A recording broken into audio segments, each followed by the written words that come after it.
on the maritime transportation. So that we can refer about it and to read some research data, refer about the problem created on the internet to combine the ocean and urine. Actually, the internet is another field one communication system. So that's there are now some researchers have developed the internet to support the ocean theories. So that's this one is very certainly insider idea to support the ocean health monitoring so that in the future I mean to make some the detail the research is run and to publish the research some research paper to lower around the year the topics ocean health monitoring. So that this one I have delivered on the AI for ocean international offline. So that's in this one I refer as this is the new topics ocean health monitoring. So that's which we have helpful for the researcher to develop and to collaborate with me to do some projects and then to solve the problem related on the ocean health monitoring. And where the AI later sustainable computing informatic and system. I have read some the journal, some the paper. Like this one, they have refer about the topics, the current future horizon of optics and photonics in the environmental sustainability. So there's the research paper here. Uh, I have the edits, some the research results from the author from Australia, from India, and Chile. So we have to refer about the theory, the optics, and photonic system to support the ocean air motorized system. So they using this one to get some of the data and then to how it utilize that is the methods to apply from the ocean air motorized system. So that is very good idea to topic to develop from the ocean air motorized system. And this one is the one there is a limited time for the talks. I just to give you some overview of the theory of the optics and photonic system support the ocean health modeling. Another research they are using the deep learning variable detection from satellite image. And then from this one, they have to relating on the topic two and topic four, relating on the optimization algorithm and to combine the wide communication system.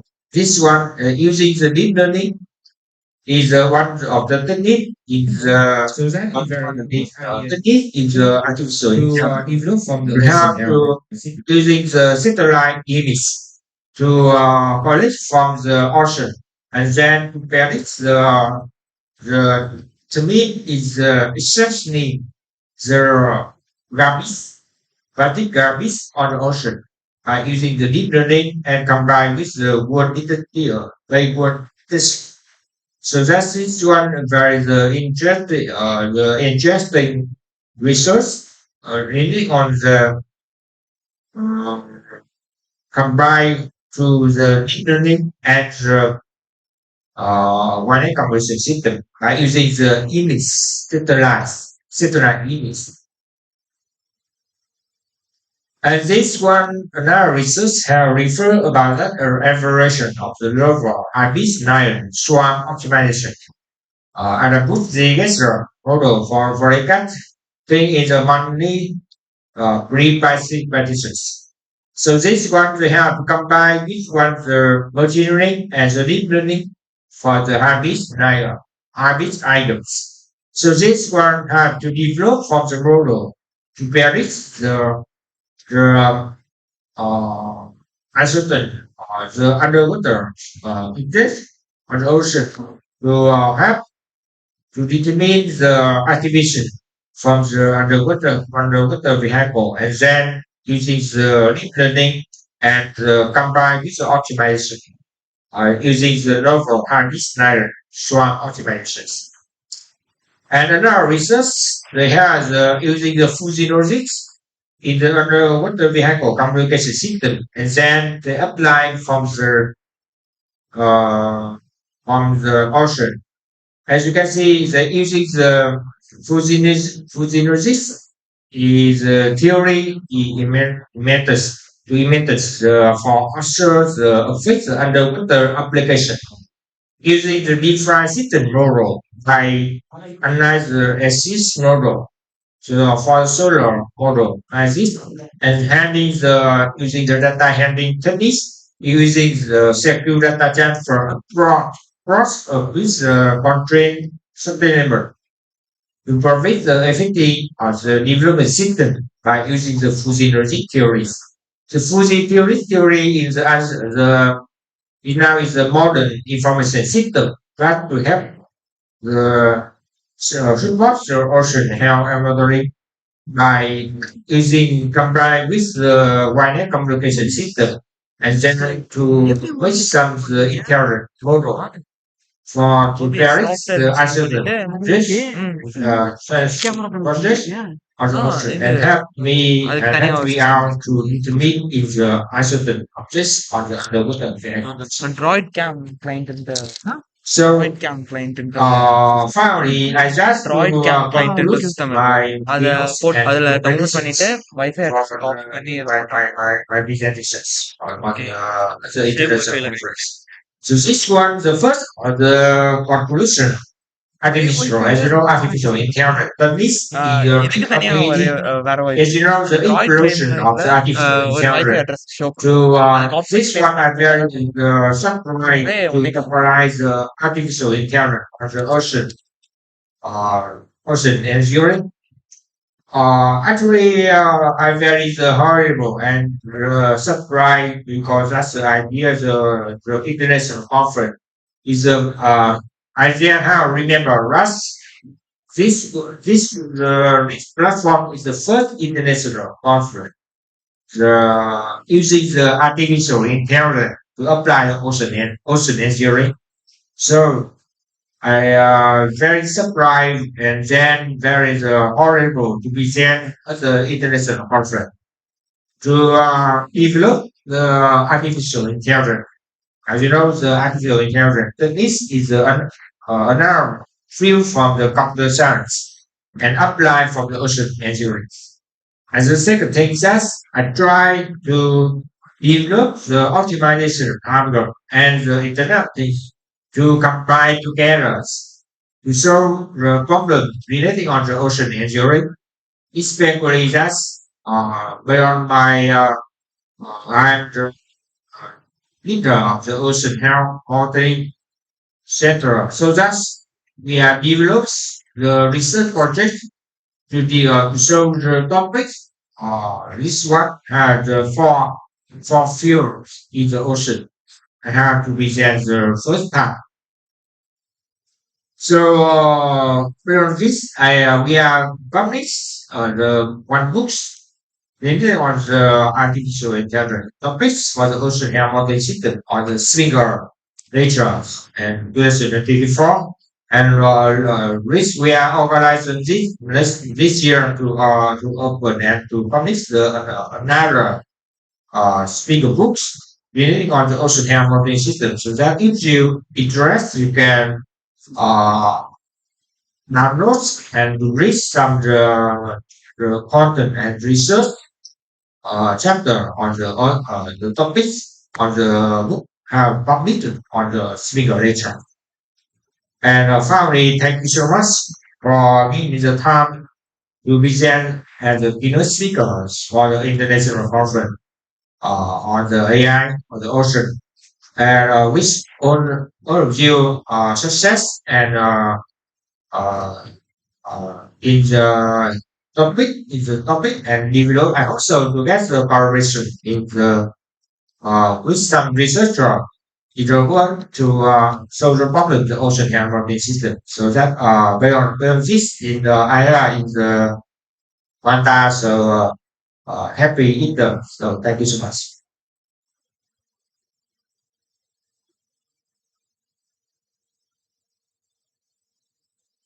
Yeah. Great.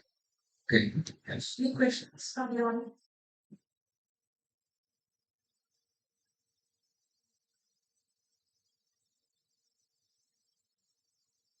Thank you, sir. Thank you for having this session.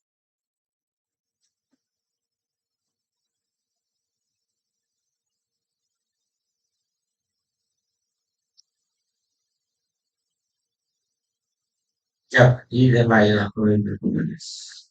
Sir, you bring to sound that.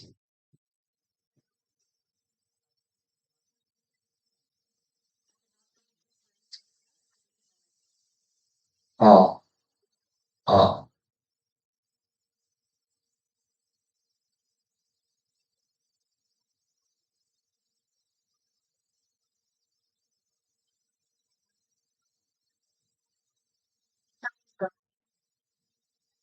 Thank you so much.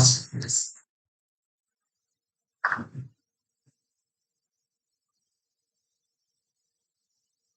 Yeah.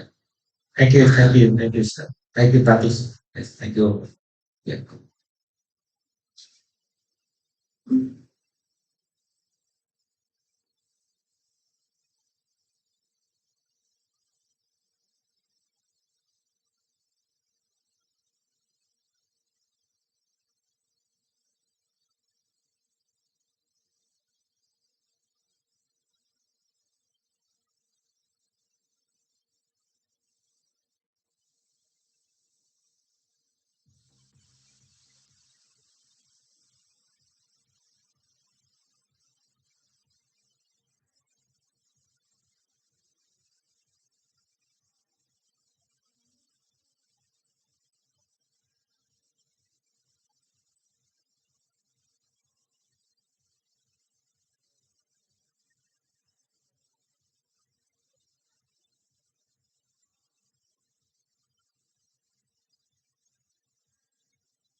Yes, yes. I saw the schedule.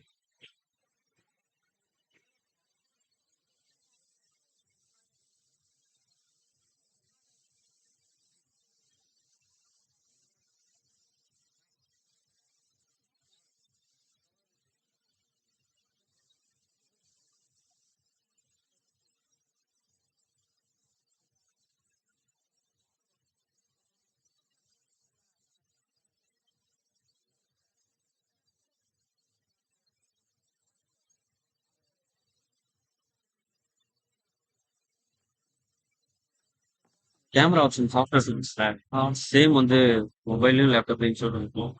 ஆமா. That name is Droid Chapter.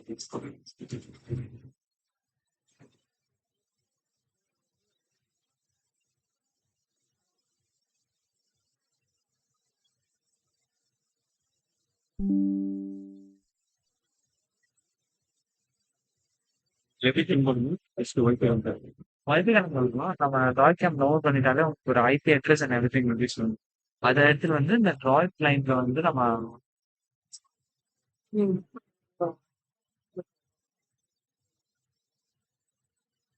இதுல வந்து அந்த IP அட்ரஸையும் அந்த போர்ட்டோட நம்பரும் இது ரெண்டுத்தையும் நம்ம கொடுத்தாலே போதும். ஆட்டோமேட்டிக்கா ஓபி ஆட்டோமேட்டிக்கா நம்ம அதுல என்ன பண்ணுவோம்னா இந்த போயிட்டு ரோஸ் கொடுத்து அந்த இந்த சோர்ஸ்ல இருந்து எடுக்கிறோம் கேமரா. ஆமா அதுல செலக்ட் பண்ணி கனெக்ட் பண்ணுவோம். அதே மாதிரி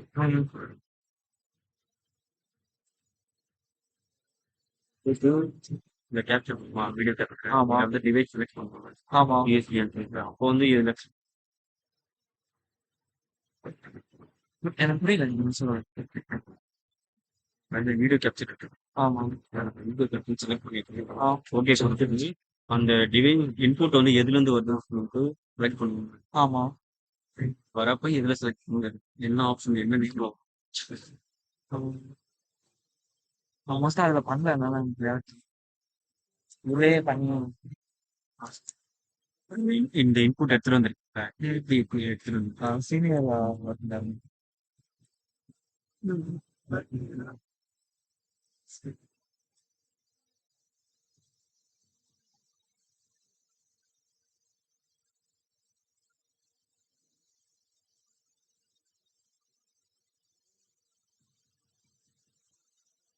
Hello, we request Mr. Sridhar to introduce the panel discussion on deep learning for deep seas, AI in ocean science and sustainable development, organized by MPS ClickHops.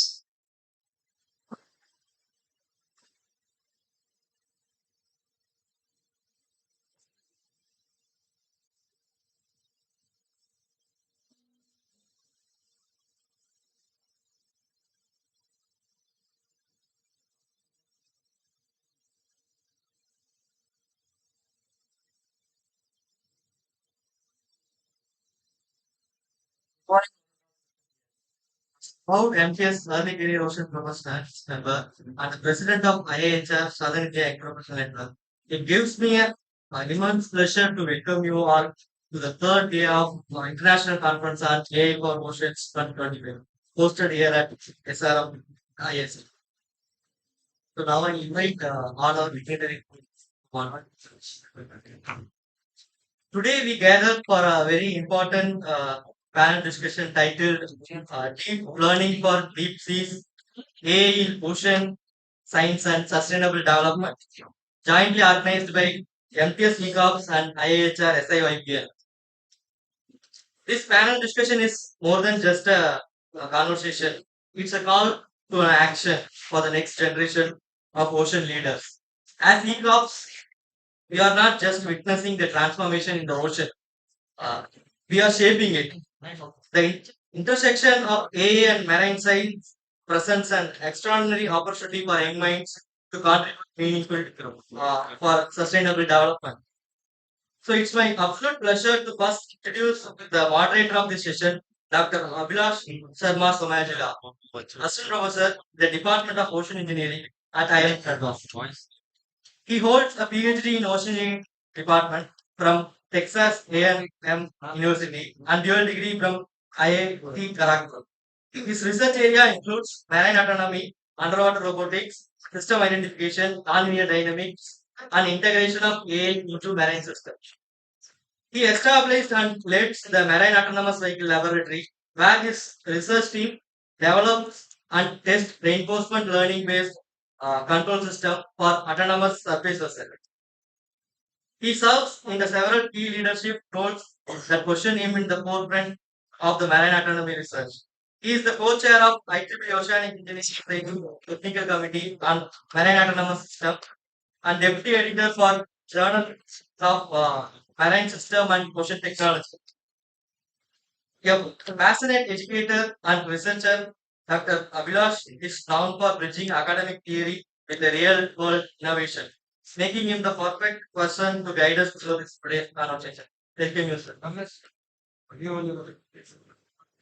So along with it, we have other three outstanding experts who will bring a unique lens to how AI is shaping our future for ocean. First, we have Dr. Rajeshwari K, offshore structural engineer at Rambal India Private Limited, specializing in marine and geotechnical engineering. She earned her PhD in ocean engineering from IIT Madras, focusing on semi-submersible platforms for wind turbines. With an aptitude in soil mechanics from Anna University, she brings strong technical expertise. Dr. Rajeshwari has published research in leading journals and presented at global conferences and received awards including ASMA Outreach Scholarship and IITM Travel Grants. Welcome, ma'am. Next, we have Mr. Keshav Kumar B, Scientist E at the National Institute of Ocean Technology, Ministry of Earth Science, Government of India. With over 12 years of experience, he is specialized in offshore ocean observation system, including deep ocean tsunami, voice, and Arctic moorings. He has led key deployments in polar and deep sea regions and contributed to the innovations in power optimization, satellite telemetry, and autonomous system. He published extensively, holds 4 patents, and actively supports technology transfer. He received the National Geoscience Award and Outstanding Young Engineer Award for his contribution to marine engineering. And finally, we welcome Ms. Brett Shah, Project Officer at NTC IIT Madras, with expertise in AI, ML, data analysis, and technical project management. She has contributed to key initiatives for Ministry of Ports, Shipping and Waterways, including an indigenous vessel traffic management system and an e-governance portal. Currently, she leads the development of an AI-powered chatbot to enhance digital service. Skilled in Python, MS, QL, and Tableau, and she blends technical proficiency with strategic thinking. Welcome, you, ma'am. Together, this panel will help us to dive deep into how AI is not just a tool, but a catalyst for transformation in ocean science. So, without further delay, now I invite our esteemed moderator, Dr. Abhilash Sharma Samajla, to take over the session and lead us through this engaging discussion. Over to you.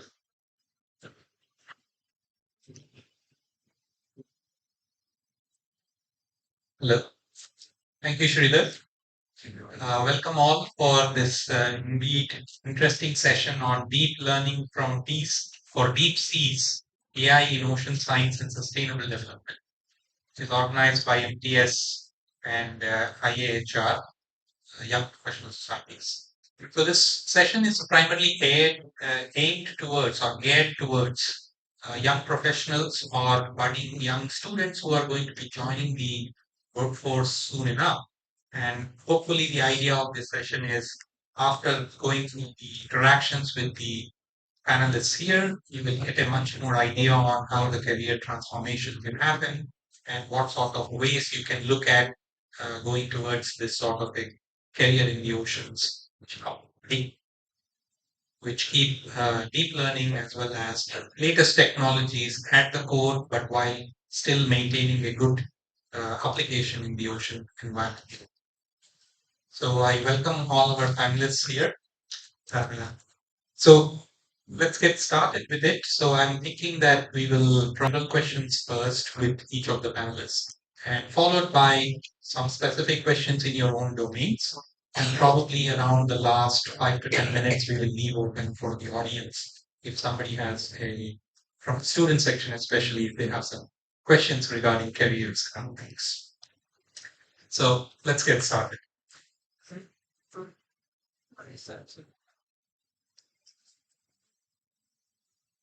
So AI has seen a rapid adoption in hello.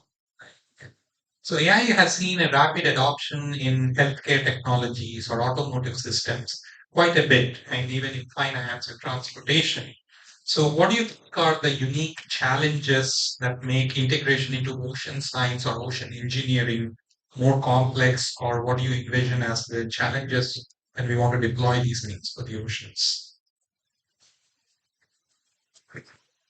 So the question of the how the what you have mentioned is rightly apt for this time. Like as you said, sir, like for other domains like transportation, logistics, healthcare, what could be the data? Like data seems to be some sort of numericals. Like it will be easily, most of the time, it will be easily readable, human readable or machine readable. But when you come to jump into ocean as a domain and try to use some AI techniques, the first challenge we interpreting the data itself. Because if you see the satellite data or other data, like say let us assume optical satellite missions. What they do is they put multiple bands and for the same, say for example, if we are speaking only about our region, Indian Ocean region or Bay of Bengal, Arabian Sea, there will be thousands and thousands of pixels. That pixels again have several bands. So what basically I mean to say is the data be tailored based on the data size and needs of it. Directly AI cannot be used for that needs some processing. And students or researchers who are working in the field will need some sort of basic understanding about the data. So the main difference between using AI for other sectors and per se in ocean, right, if you ask me, first for AI to work is first thing is like needs to get the data. Then comes the analysis. So the data needs to get into the machine first. So to get the data into the machine, we need to know how to feed that machine the data to have exactly what is expected from the machine, like AI platform. So that is one key challenge which the building engineers or researchers has to take care of. That needs a little bit learning on the basics of the data types as a option field like that. Even just want to add one more point, where we come from, like micro motion observation systems, we generate huge number of time series data, voluminous amount of time series data. We are collecting data since 1997. So in ocean, there will be platforms. That platform will have multiple levels of sensors measuring different parameters at different depths. And if you ask me from one platform per hour or 3 hourly once, we generate more than approximately 200 plus data sets per hour. So if you multiply that into number of years and number of hours, you will see really started with it amount of data. So to process that, person need to understand the, like basically understanding the metadata first, and then get the data into the machine learning stuff, so AI platform stuff.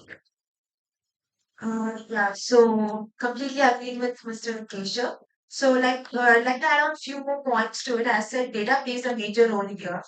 Because when we take healthcare and finance and all, majorly the use cases can be very easy. Like it's very understandable to the students. So I have seen many students from my own college and my own interns and all joining have done many ML projects and all based on healthcare and finance because the data sets have become quite accessible now and we have a huge set of data collection regarding these two domains. But when it comes to ocean science, I somehow feel that the open data that is accessible is quite limited, and even if it is accessible, they need quite an angle of domain expertise to understand the data. So mostly the problem statement with respect to healthcare and finance are like anyone can come up with a problem statement based on their day-to-day experiences. But regarding ocean, because I have been working with ports and all, so we need certain level of domain expertise to work with background people in order to come up with a solution to the any use cases that requires application of AI and other. So that's why I think it's quite slow process when it comes to ocean because it's a vast subject and also like this collaboration of domain experts and technical experts. It's a major key component in this. What I can add is the motion structural point of view. So as this question state, uh, I can say it's not that complex, but it is slower because the structural design involves a lot of parameters such as loading, location related data such as seabed parameters, soil data, and can take a number of parameters like corrosions, marine flow. So they data is like huge.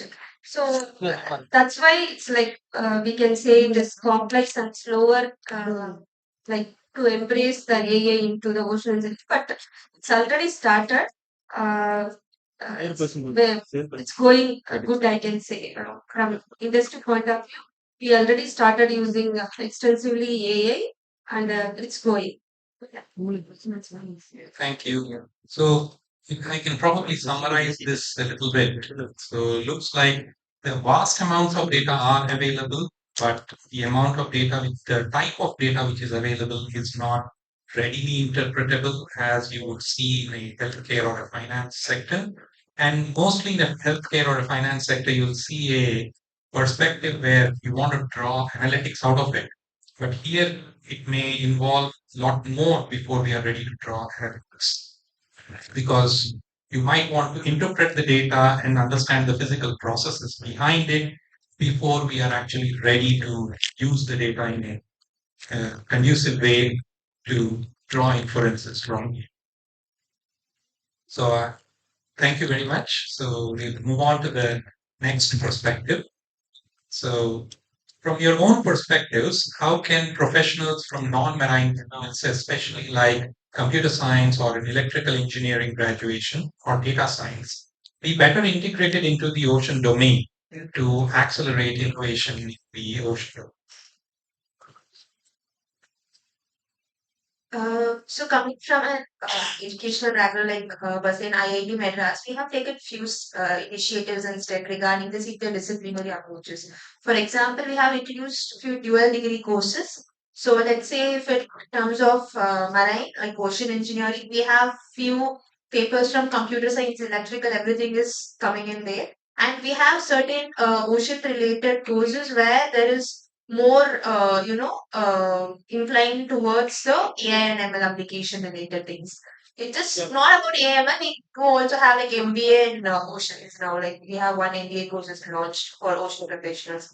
So I somewhere feel that introduction of papers based upon specific applications, like rather than let's say purely based on marine and ocean papers, like incorporations of additional papers wherein they know the basics of how to apply all these emerging technology that has been quite helpful for us on the move now. So apart from that, there are also a few certification programs that has been launched for the students. So even though they are from the other domain, like other backgrounds, like say computer science, electricals, and all, we have launched courses where they can contribute to any maritime problem statements. So they gain the basic knowledge of marine and oceans, and they'll be able to like put in their knowledge and their area of expertise into it. So I see that this one thing has helped us, you know. Like a collaborative thing. Yeah. I agree with Mr. Diksha. Just a few more points to add here, sir. Like, yeah, some way or the other way connected with the ID across institutions like the ones where if someone really deserving, say, let us assume if he is from a computer science background, he want to do some research in ocean or vice versa, like ocean engineering student need to get some insights to say there are some ecosystem like the institutions like IITs. But what if a private researcher or people from other universities or engineering college need to do this one? We have to admit that the resources which is available for other domains, if you compare this domain, it is limited. Say, for let us assume, and, permit I can tell a test case. Someone wants to make a drone, for example. He has a number of resources in online. Like there are many people, like thousands of people have already had their hands dirty in doing making and codings, selection of products like that. But in our case, like in Washington, like even our friend is this selection is doing something a or boat or something like that. Say if someone wants to make an enormous boat, then the controller may be same. The inputs may be same or may not be same, but the challenges which a student faces in really as big as the ocean because there you are like the challenges which they are going to feel is almost felt by some peers. But in our field, in ocean field particularly, you think that people simply think that drone is doing this thing, like it's being pushed by wind force. It's some other like someone is pushing, pulling. The controller will be able to stabilize itself. But the same thing, if you put a propeller instead of blades and fans like turbines, if you put a thruster and make it realize motion, because we have tried that doing this, and we know who are working there, we know the real challenge. If you put the same in ocean, again, ocean also is somewhere limited. You don't have any obstacles or something like that. It fails. So people like if you start in internet to find someone who is already really working very close to this field, I would not say no, but if you take the number of people doing that and doing this is limited. So that basically put a challenge, right? If a PhD students want to do this as like his thesis, then he has some limited time, 4 years or something like that. So within that, so this should be improved in future. Like as Pradisha told, there are a lot of programs like NVTL, NGOs, and other interdisciplinary tech programs like integrated data science and stuff like that. But there could be something I feel like a common it's already there, common platforms for discussion of these things, but it should be improved so that in future there won't be any restriction for a small level researcher to get into this field and make and sometimes these new researchers who have no knowledge about computer science or ocean could make a break in this field because their mind is really fresh. So in that aspect, of course, the knowledge about these things are limited, but in future it should improve a lot. And this thing should be appreciated, like institutions taking this and providing students an ecosystem at least IT Madras and SRM, I know when students want to work motion field, like computer science, they want to work in motion. A good number of researchers, like scientists or professors, they're really helping them. And so in that way, we should appreciate that. But at the same time, I see that still long way to go, and we should encourage some sort of discussions and platforms. Yeah, I can add it to this topic. Uh, Actually, the ocean engineering itself, it's a high risk involved department, we can say. Even the structures, whatever already installed the structure, nowadays extensively we are doing health monitoring system. So this monitoring, we will be monitoring using the lot of sensors, the stresses, temperature, corrosion, even the like joints in it. So these after like health monitoring in this field, definitely this computer science, electrical, and other department has extensive scope. Apart from the math, yeah. Okay, so I would like to add a slight perspective to this coming from the academic system straight away. So I do find that whenever we want to take up a project where we apply machine learning to ocean systems or ocean dynamics, usually the challenge is that the student faces is we have no domain experience. And probably this will connect to the next question we have on the list. But the development of that domain expertise is important for them to be able to effectively apply AI tools. So AI is just a good tool which can solve optimization problems at the end of the day, but you need to know what you want and how you want to solve the problem. So that part of the process still is human centric. So I still think that for students to from different domain to get into this is a challenge. There is undoubtedly a challenge. And definitely, I think we need more interdisciplinary type of approaches to solve this, as you suggested. And IIT Madras does have some means for doing this. So, for example, they have set up a School of Interdisciplinary Sciences now, where possibly faculty from across the disciplines can be collaborating together, doing a research using AI in a very honest topic, or even in specific domains within the realm of ocean engineering might be offering tools which will look at applications which are specific to ocean related courses. So, for example, I teach a course for machine learning for ocean engineers, where the focus is more on how do I apply these tools specifically to ocean related applications. You see that there is a challenge.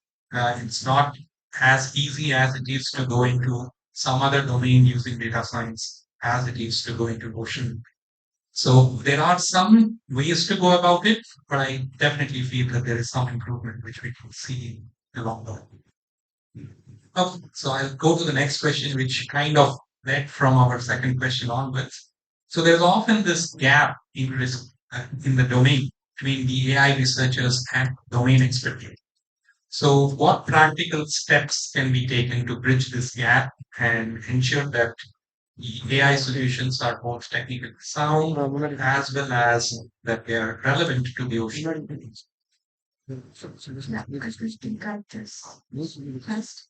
So, we already started practicing like uh, in all industry. The AA team is already focusing on what the things we can automate. So, from engineers, they are asking inputs where you want to automate the process. So, they are taking the input from uh, experts and the task-based engineers, and they have started working on it. So, the solution I can say we have to closely work with AA engineers to fill this gap. Yes, actually, you're right, because they, till now, it is like collectively, like in informal language, they say it's like a black box. So uh, we need to know what were we using this black box. That the end application of using this black box needs to be debated. One point which can be considered is as our friend in the Rajeshwari store, like in between, like validation in every steps. Say, for example, putting some data in and then the day uh, does something and then provide the solution. It's not like validation at the end. Practical experience like this from off structures where safety is of prime importance. Validation could be done intermediately. Like, okay, let us train this model and see where it will be. Like that can be done too. Because AI as a black box is kind of a killer because it does play with a sort of numbers, memory, learning, and stuff like that. We cannot expect like using a calculator doesn't it can be used for anything. Building a ship, building a rocket, or even traveling in interstellar missions or something like that. But calculator don't know all these. Similarly, A per se will never know the data which is being inputted or who is going to use it. Just what it knows. So intermediate validation and as rightly pointed by moderator the previous point, the domain knowledge that has to be primarily taken care because without knowing and it happens also. We should admit that people simply like plot chunks of data into A and then trying to match with the real data sets. It may match during some time, it may not match at some time.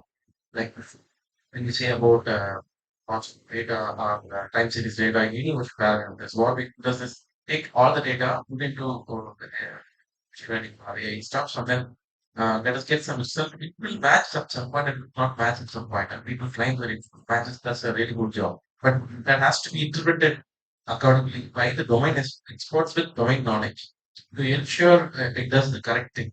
Like practical case in the offshore structures, if it matches with one particular time space domain, and if it doesn't match during extreme conditions, then extreme conditions are the main time it should give a really good input to the decision makers to what safety measures to be taken. So, 100% agree. So, like domain knowledge has to be basically literature survey. So, people who are using AI should definitely know the basics, domain knowledge, and what it is being used for.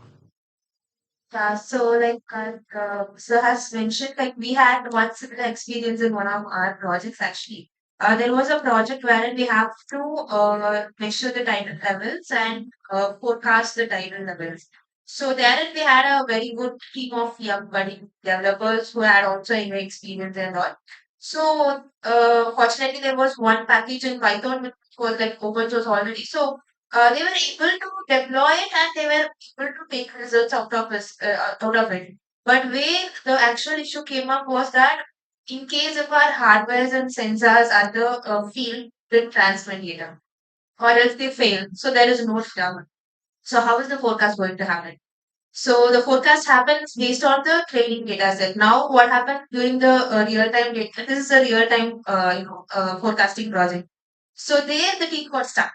So they don't know how to customize the package. So because they know how Python works, how packages in Python or how to customize it, but since that is a very statistical ocean like related package, it involves like so many parameters based on how a tide is forming, the gravitational pull, etc., etc. So that's wherein our professors came to help them. It was like a collaborative environment that was formed and inputs were given. Basically, they have to undergo a mini, like educational program on what are tides, how are tides formed and all. And later on, we were able to crack it. So that was one real time experience we had with respect to the potential gaps that can occur.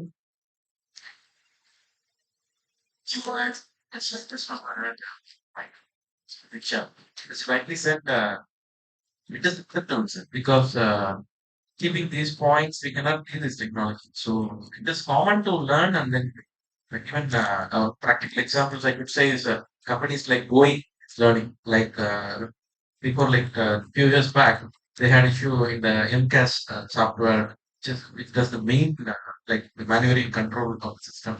They found that there is some problem with the pressure measurement PW. So then a lot of investigations have been done and then corrected.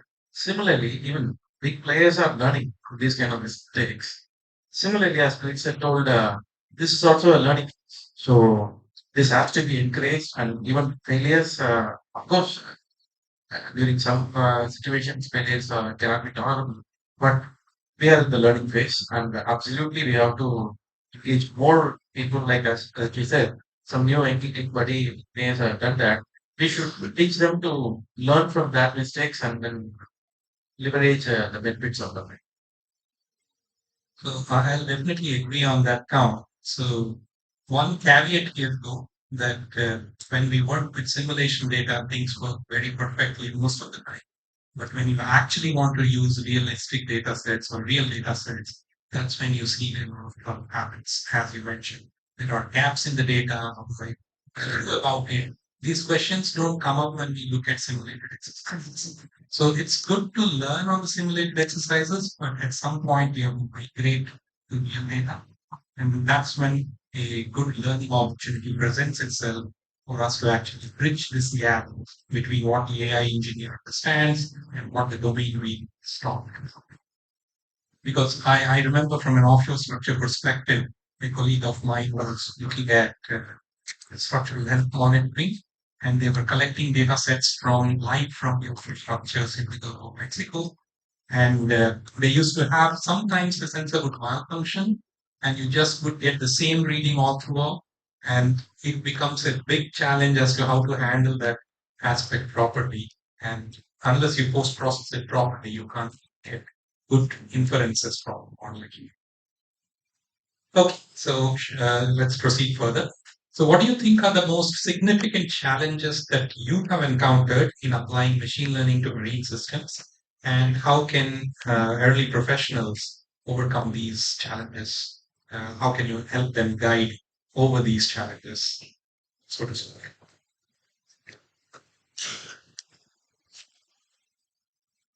Personally, my challenge would be, as I rightly mentioned during the initial phase of discussion, is uh, tackling the data set. Like, say, for example, after making an Excel sheet, it would be really easy for any machine learning algorithm to take the target data and then provide the output. But the initial curation or getting something ready for the algorithm itself, machine learning algorithm itself, is what I felt the challenge. But slowly, if you ask me over the time, now a lot of resources are coming in, more packages are coming, which is really a positive signal. Like what I thought it was really a challenging in before 3, 4 years is definitely not a challenging task as in the earlier stages. Now some solutions are coming and then it is improving. And I'm able to say my problem to my peers, to my friends, students, colleagues, and everybody. So they start from there. They don't waste time in learning the process which I want to do. So in that case, sharing definitely helps. So what problem we faced in getting the data ready for input to the algorithm is being shared to others. So actually it creates a good ecosystem and they share what they felt the problem. So if this continues in a structured way, then this can solve the problem, I guess. I think this ties back a little bit to the example which you gave as well. So like wherein we had this unique approach wherein during like the project management, the timeline drafting and all, I used to include a dedicated timeline for R&D for the developers. So uh, let it be a full stack developer or an AI engineer or data analyst, anyone. The team has to sit in for a week and has to understand the know-hows of, like, for example, the tidal monitoring system. They have to sit, study like a school kid, like what is the tide and how does it work. So that thing will, like, it has helped us to a great extent. So I think basically during any project development with related to this interdisciplinary projects, a crucial thing is wherein we dedicatedly give one time of R&D to the developers, wherein rather than going straight into the development, because they know how the database should be, how this should be, how the sensor is going to connect, how IoT is going to be deployed. Everything is known to them. But where they need more understanding is the basics of how this is going to work. Like, what is this data all about? And if I'm going to tune this parameter, how will it impact the output? So this is basically like an open discussion forum, like an R&D kind of activity. We mandatorily make all the teammates to undergo. So So at a connected point, as she rightly pointed out, right? The inclusive discussion definitely helps because, as say the AI engineers, if you ask me a technique like random forest or something like that, there are hundred numbers of variables which can be tuned. Like there are hundreds of buttons which can be tuned from a scale of 0 to 100 or 0 to 200. So basically, the AI engineer will not know like how this pushing the buttons, like say for example OB or some other parameters in those algorithms, which parameter to adjust it to which level and what is the impact in the real time output which is going to make. So to solve that, I 100% agree that common discussion definitely helps. We need to educate the AI engineers on the basic streams and we also the stream experts like those engineers has to know some sort of these basic terminologies of parameters from AI. actually, during our review sessions and all, when we ask our teammates like, oh, what do you like so much about your work and all, one common point everyone says is this thing. Because they do not get bored. It's not merely development. It is not merely zeros and ones they are working upon. Not just an inference, but they need to know Exactly. what inference needs to be. So this keeps them highly, engaged and enthusiastic. So yeah, I also agree with the point. Since the ocean thing itself involves a lot of parameter, so it also invites a risk in it. So it helps to the AI. It helps to design in the starting fix, like concept feed fix. It using the data, it came up with some proportion for this location. But when we go on to the detailed design, definitely the as of now, I can say it's like lagging. So maybe in the future, with a lot of information, we may improve. So since we are running a little short on time, I'll go forward with the specific questions for each of your cases, and then we'll try to save a little bit of time for the audience to ask some questions. So I'll start with you, Dr. Rajeshwari. So, can deep learning tools help simulate ocean structure interaction more efficiently than the traditional models? And where do you see the gaps or limitations, particularly with respect to ocean structure interaction? Yeah, I can say definitely AI will helping to optimize the structure in the point of structure selection, cast, and everything.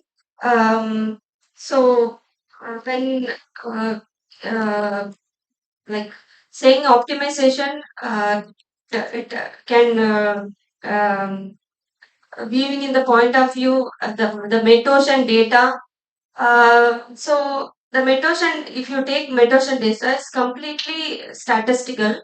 So it helps to if you take wind, a wave, current.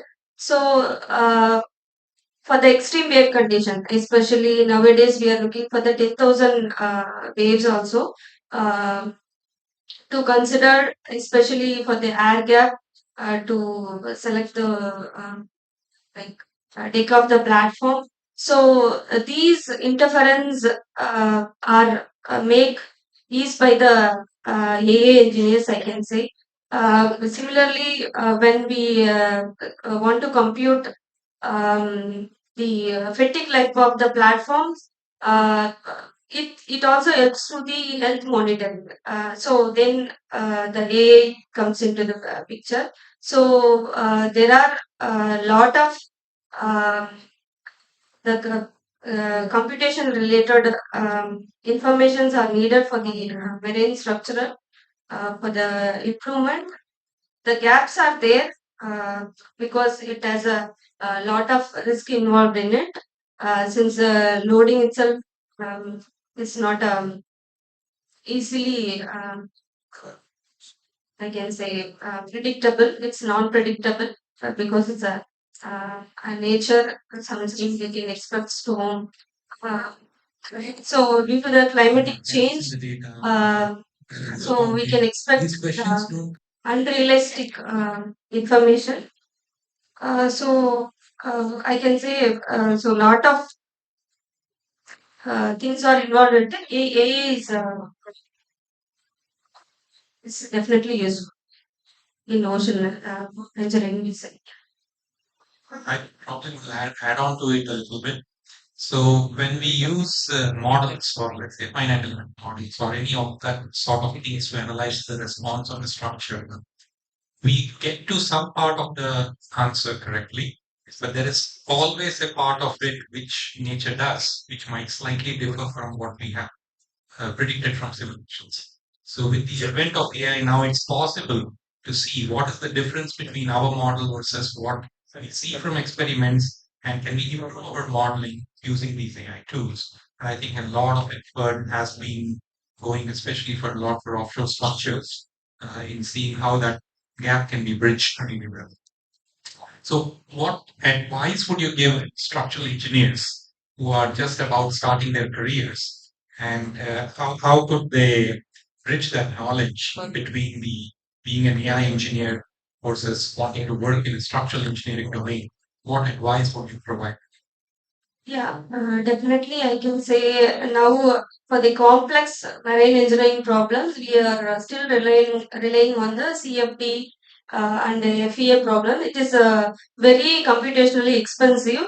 So this can be replaced by the machine learning tools. There are many tools, so which can be easily give the solutions within a second and nanosecond if you have the correct information. I think this is giving almost 95% correct result when compared to the any other computational program like CFD and FEA tools. So there are a lot of opportunities are there for the AI engineers, definitely because the ocean is vast. Similarly, the ocean information also is vast. Ocean engineering also is vast. So, since a lot of parameters are involved, so AI definitely will reduce our time to design or finalize anything. So, yeah, that is my preference. Thank you very much. So, we'll now take Mr. Keshav Kumar. How is AI currently used in NIoT to process and interpret large volumes of ocean observational data in real time? Yes, actually, we generate a lot of time series data. So, techniques are extensively used to fill the gaps and to validate it with other observational data. And for forecasting and for other applications also, it is used to a certain extent. But if you ask me, can we for tsunami with this AI model. Still a long way to go for that because we don't know, like our understanding is limited. Yeah, this actually is a practical situation. Like even though we have huge data sets also, we have a limited understanding in, say for example, where a network will come now, something like that. So that indicates our limitation in the basic input parameter. Let's say AI is concerned. So we have some limited knowledge in here, which we cannot educate the AI, and obviously we cannot expect AI to do a magic in the output side as well. So that parts we are limited, but on a positive side, if you ask me, sir, like we are maintaining tsunami buoy systems in open ocean. And unlike other places, we all know that tsunami cannot be sensed in the surface ocean. It can be felt only in the bottom seabed, the deep ocean. So we have sensors there, and we have also indigenously developed a water pressure recording sensor, which are extensively used in our region. So this sensor actually collects 15 seconds data continuously. And what it does is it averages the data over the time and then predicts the data with the measured value and the tidal variation. Because tidal variation is the only variation it can disturb, can indicate an anomaly.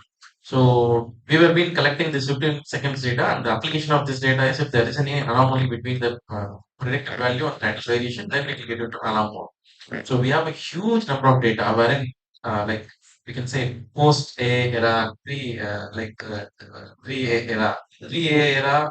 We were having this data, but honestly speaking, even to open that Excel sheet, which is like 800 MB or 900 MB, with a normal hardware, it will be impossible to open and see the data. But advent of these techniques like AI, we are able to open it, calculate because this AI is like it's not like an elephant, it's like a rat or squirrel which just takes a little bit, little bit, little bit. It works on like bit by bit or character by character or number by number. So this definitely helps to like crack a big complex problem. So I would like to say these data are processed effectively using this AI technique to check for any anomaly. Let this not be compared with the tidal variation.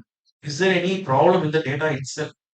That's now analyzed being extensively using these kind of techniques. So leave away the tsunami warning application by comparing the measured pressure data with the tidal level variation. What I mean to say, we have a time series of continuous pressure reading. Is there any problem with the pressure sensor? Even though we use a very, very precise pressure sensor, which is like having a nano resolution, the resolution is 10 to minus 9. For the pressure here is 14 psi. It can say 14 point and it puts 9 digit after that and say this is the pressure. That much precise sensor. If there is any problem with the sensor itself, now it can be identified using AI. So we use extensive AI techniques for prediction, gap filling, and checking the models. There are a lot of numerical models and other models like ICOM, many, many models are there. Intermediately, this also will create a before AI that is not there, it is absent. So we have measured data and model data. So now what we do, we make a more intermediate value of observation, which is a ground truth, and the true value. Intermediate some AI generated values, and then we have a modern value. Of course, most of the time we see some difference in all these things, most of the times. Still, we are working on, and it is expected also because there is some phenomena we don't understand it now. Over the time, it improves. I guess. So, what skills, specific skills or tools you think the young student should focus on? They want to contribute really to ocean science measurements, understanding ocean science. So, when drawing good inferences from. First, I would recommend look at the problem statement. What is it doing? Because that's where they can actually prove that some other things. If there is no application for any problem per se, just using an AI tool won't help. So they need to concentrate on the problem statements first.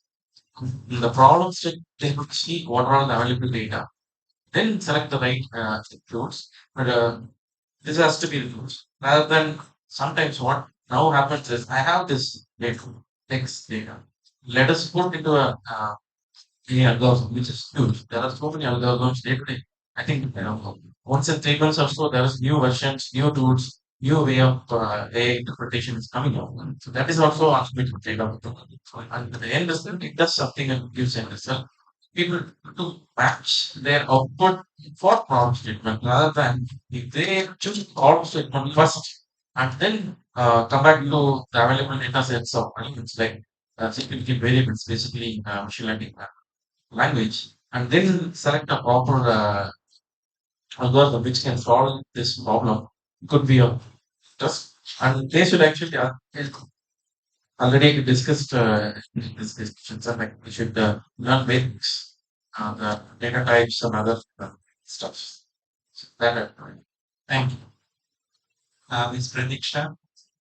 So, what are the key case studies in NTCPWC where you think AI has been applied to enhance decision support systems for coastal planning, port management? And you already walked us through one, but if you have any more examples, please do please.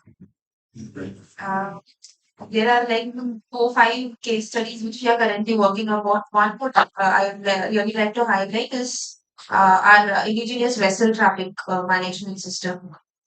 So we have a software that has been indigenously developed wherein we can track the vessels which are coming to the ports, like their locations. It's like a Google map for ports. So now we are applying few deep learning algorithms there, so we get this AIS data from the vessels, so automatic identification system. So with those signals, we try to prepare data sets from them, and we try to apply a few deep learning algorithms where we like aim to track the future trajectories of the vessels. And one of the major goal for us is to in case if we could detect a collision, like a possibility for a collision, so that will be highly beneficial for the port management. So these are the few things which we are trying out as such. We do not have a defined goal as such because yes, I'm not sure if we have systems, but we do not have AI/ML applicable systems on EAS yet. So this is some area which we are still doing R&D on. So this is one of the key activity I like. I think that's a really interesting problem statement you mentioned because AIS will give you where the vehicles are, but it won't tell whether they are on a collision course or not. You have to actually extract that information out before you can use that for drawing further inferences. So this is one another example where which we were discussing previously that you need to know what you are looking for before you can start drawing inferences out. So, how do you envision young professionals shaping the future of smart ports and sustainable coastal infrastructure using AI? So I see them having a very great scope in the future because these young professionals are like, they have this greater skill of interdisciplinary knowledge, as I said. And also one thing which I see as a big potential in these young buddies are their capacity to be collaborative personals or like capacity builders. Because I have seen many of my teammates being actively participating in a lot of open discussion forums and AA forums. So where they are ready to collaborate and learn. So I see this particular capacity as a great potential for them. And see again, whenever it comes to sea or anything related to ocean, it's not just about the algorithms. So it's all about the person who knows seas, who understands seas, who knows science, and who has the capability of shaping up, any technology with the purpose. So in that way, I see that these e-corps have definitely a major role in the future. They'll be having a great role in shaping up the future. Thank you. I think we have some time to take a couple of questions from the audience if we have some. Anybody from the audience wants to ask a question of the viewers or because they are all professionals, you can talk more about it. I can see one hand up there. Right?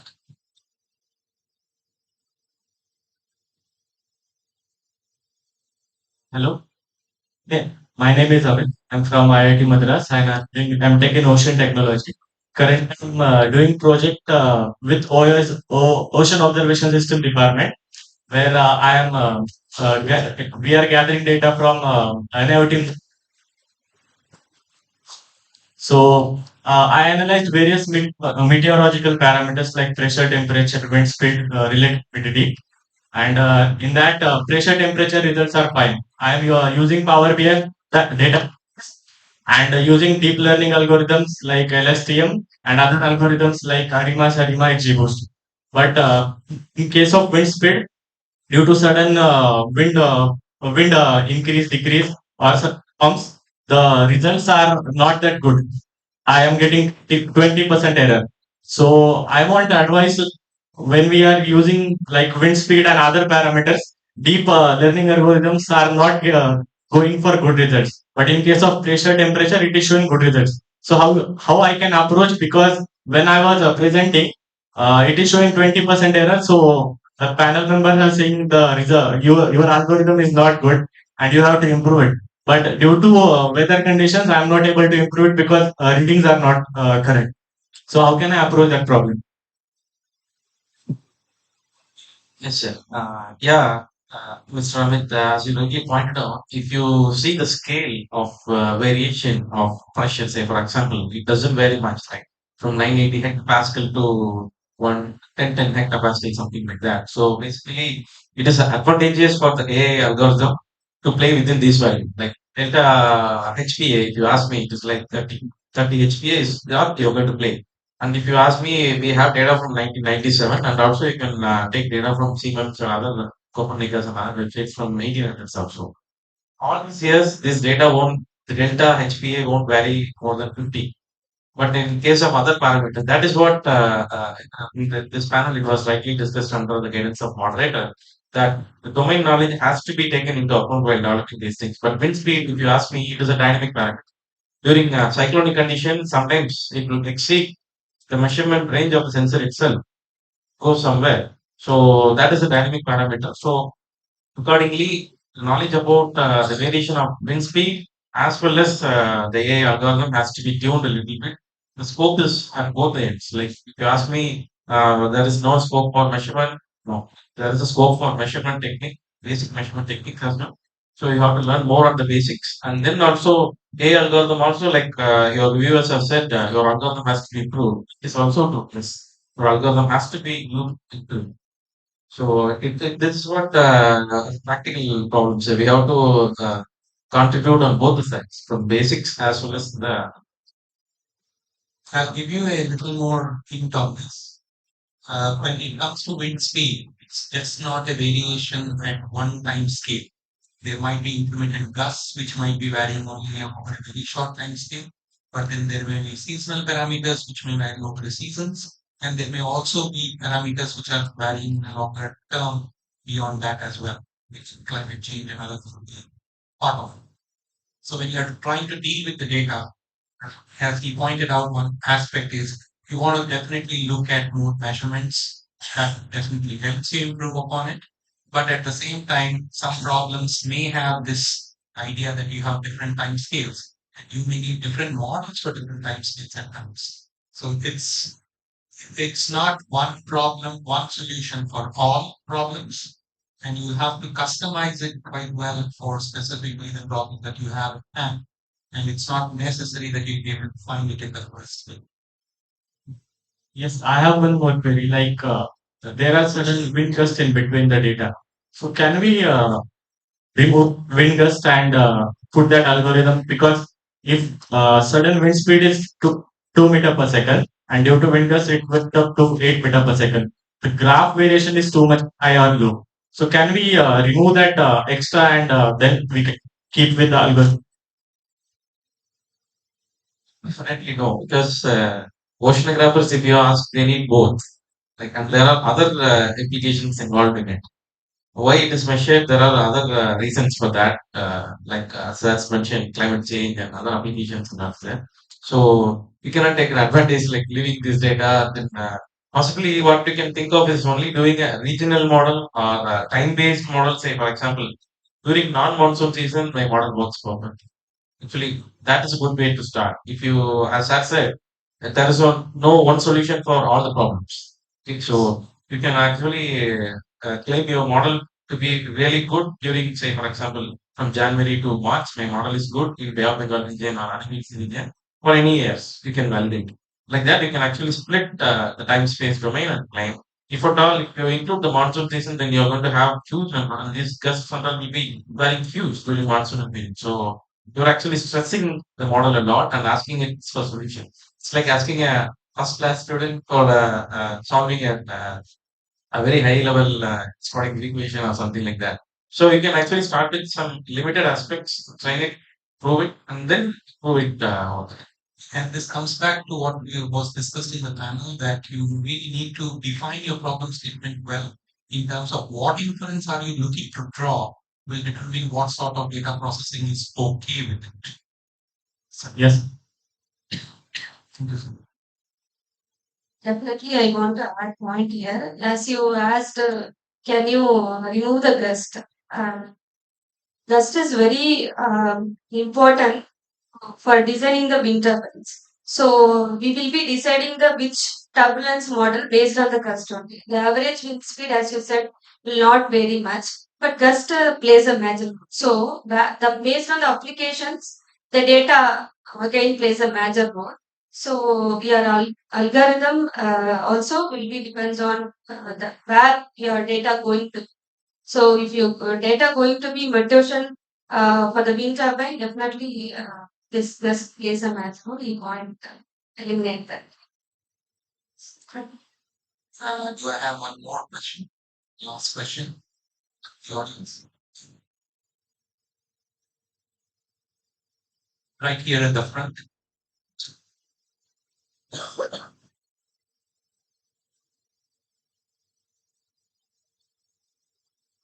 Hello, sir. Good morning.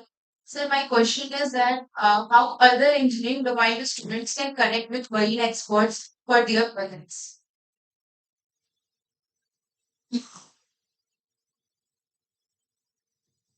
A lot of platforms are available, like the one here, ECOPS, Early Career Ocean Professionals of MTS. Like that in all societies there are like in the IEEE, if you ask me, there is a OEP Boost program. And you have in this room itself, we have the stalwarts like Mr. Sridhar, Hariram, many people are there who are really working hard that domain. So you can connect with them or you can check the websites. There are a lot of opportunities available.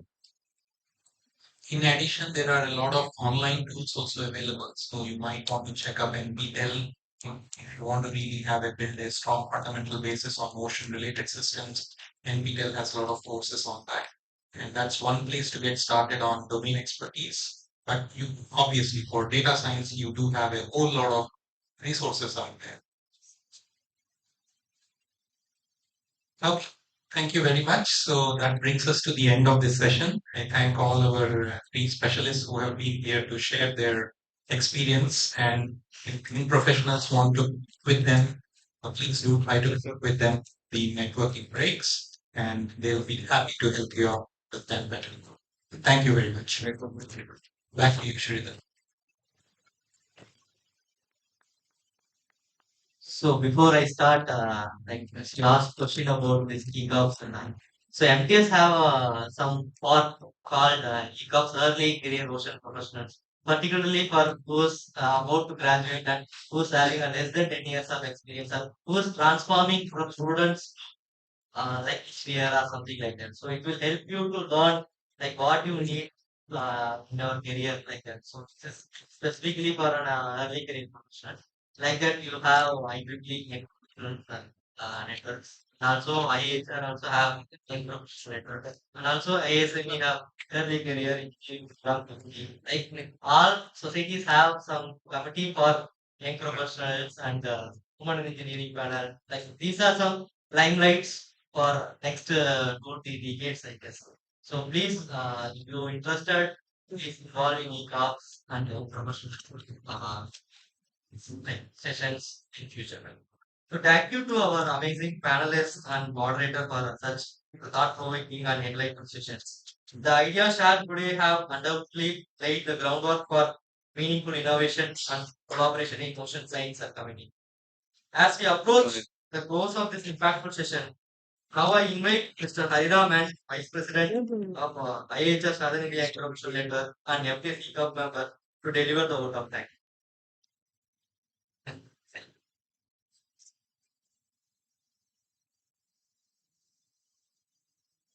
Morning once again to everyone gathered here.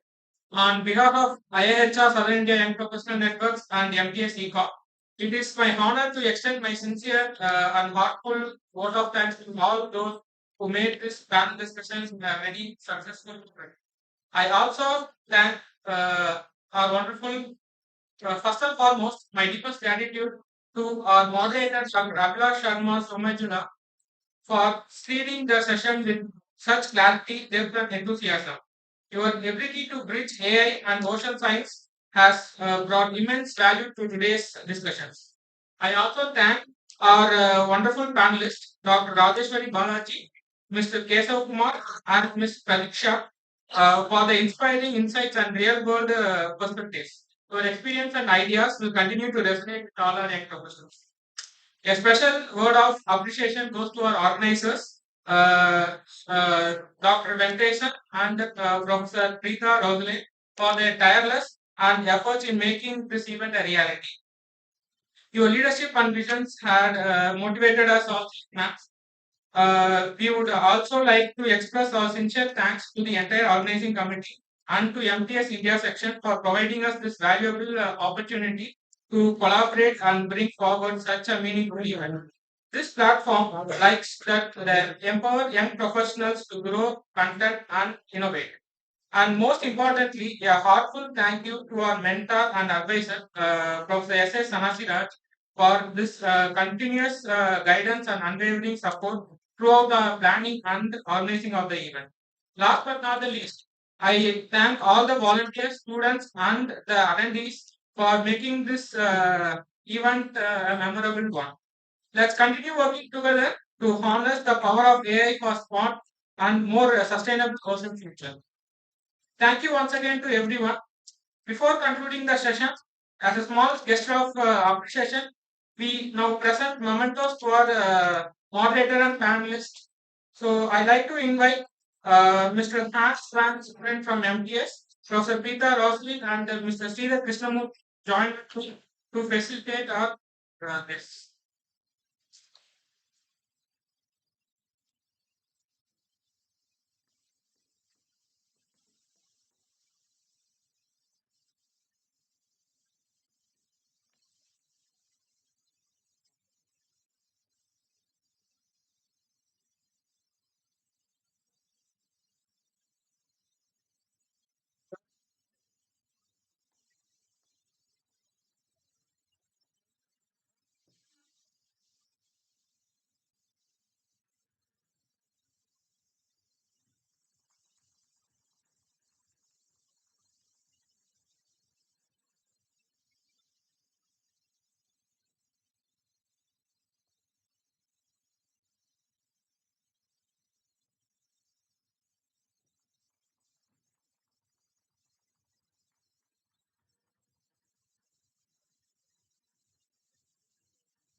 అలా ముందుకంటే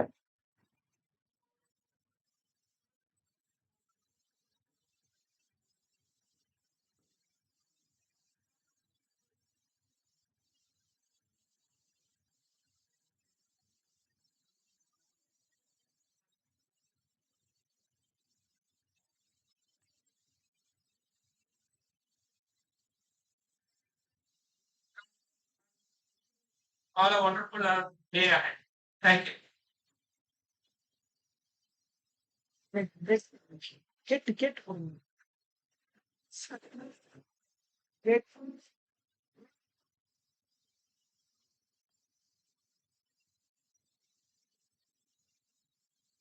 Thank you so much for such an informative session, sir. Now we would request everyone This is the high tea break for about 10 minutes. Please exit through the side doors.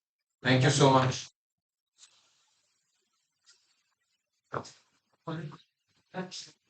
I request the volunteers to be stationed at the side doors to guide the participants to the respective places. Please, thank you so much.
Any volunteers in the hall?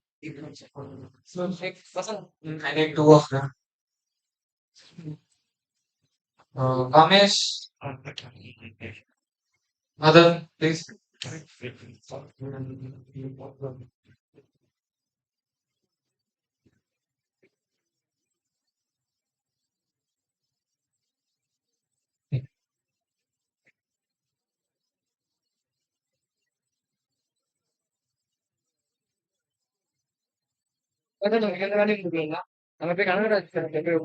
Laptop நீ Kanagaraj sir போய் பாருங்க அவர்கிட்ட பார்த்து complaint சமைச்சான்னு ஓகேவா அவர்கிட்ட laptop இருக்கான்னு கேளு இல்லைன்னா வா டக்குனு வா நீ தான் கொஞ்ச நேரம் அந்த பிரசன்டேஷன் பார்த்துக்கோ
பாயிண்டடா டீ பிரேக் இருக்குல்ல டீ பிரேக் தான்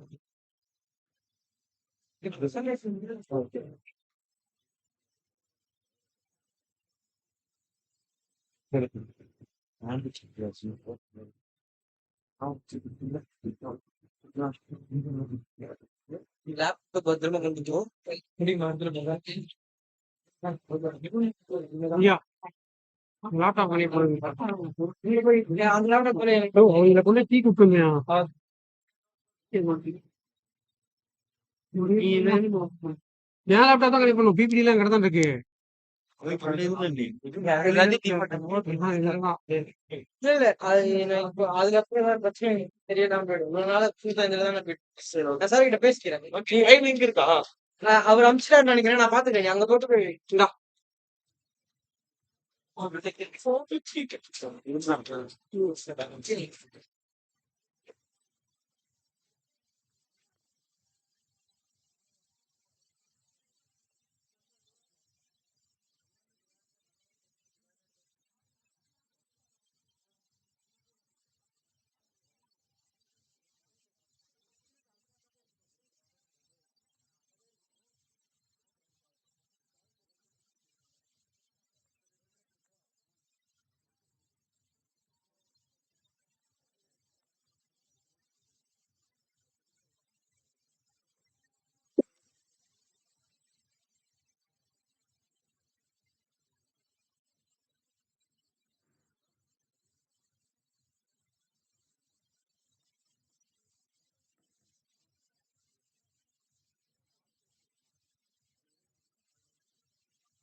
ఇంట్లో కూడా చాలా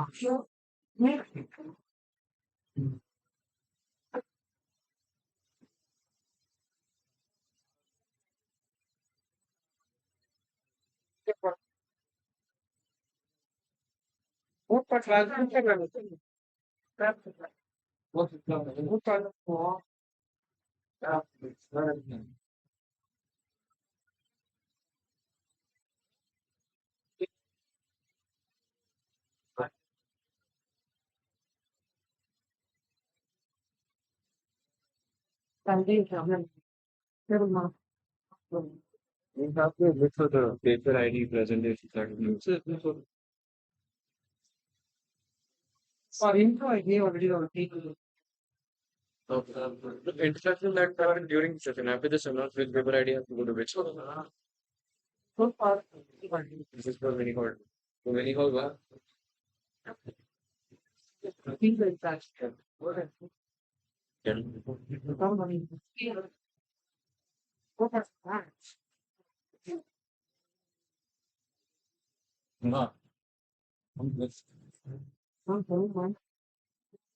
So,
how should who's doing the most hate?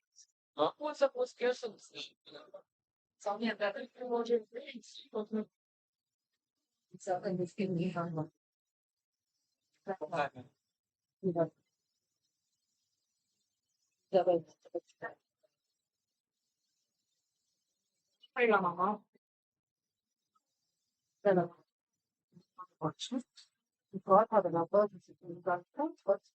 You put it. Nice stop me.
I request you all to be seated kindly, and I am going to call out the paper ID numbers for the respective halls, starting with mini hall 2, which is this current hall that you're all present in. I request paper ID 84, 129, 176, 180, 193, 229, 6, 94, and 155 to be present in mini hall 2. In this hall, that is mini hall 2 is this hall, calling out for the paper presentations that's happening in mini hall 1, paper ID 27, 51, 127, 128, 143, 173, 194, 200, 225, 234 are requested to report in mini hall 1 for their respective paper presentations. Thank you.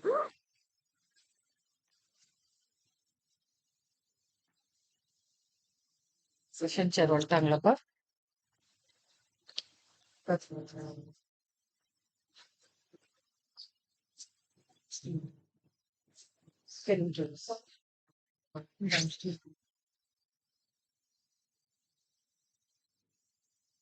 Good morning, everyone. Welcome to session 10 of paper presentation on energy and oceans. I extend a warm welcome to you all to session 10 of the International Conference on AI for Oceans. It is my pleasure to welcome our distinguished session chairs, Mr. B. Kesava Kumar from NIOT Chennai and Dr. S. Hemawati from CSIR Chennai. It is my great pleasure to introduce the session chairs, beginning with Mr. B. Kesava Kumar. He is currently serving as a scientist at the National Institute of Ocean Technology, Ministry of Earth Sciences, Chennai. He has over 10 years of experience in the field of ocean observations.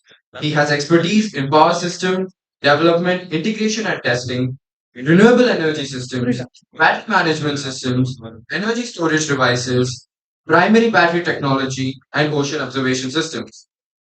He has published more than 30 research papers in reputed national and international conferences and journals. Coming to Dr. S. Hemawati, she is currently working as a senior scientist CSIR, CECRI, Madras Unit, Chennai. Previous professional experiences would be assistant professor at Academy of Scientific and Innovation Research, scientist at CSIR, Central Electrochemical Research Institute at Madras Unit, as well as a project associate at Central Power Research Institute, Bangalore, as an electrical engineer from Yashoka Industry, Chennai. She completed PhD in Engineering Sciences at Academy of Scientific and Innovative Research, Ghaziabad, Uttar Pradesh. She expertises in lithium-ion batteries and packs for energy storage, EVs, and consumer application. Battery management system, battery thermal management system, direct dielectric fluid cooling technique, wireless charging, and EV charger. She has published over 80 research papers in reputed journals and has presented her work at various national and international conferences. Thank you so much, session chairs, for being with us today. A small instruction to the participants. Participants, a total of 10 papers will be presented during this session. Among these, two will be selected for the best awards. Each presentation will be allotted 5 minutes, followed by a 2-minute discussion. A buzzer will be presented at the sound. A buzzer sound will be there at the end of 5 minutes. Kindly adhere to the strict timeline. Thank you so much.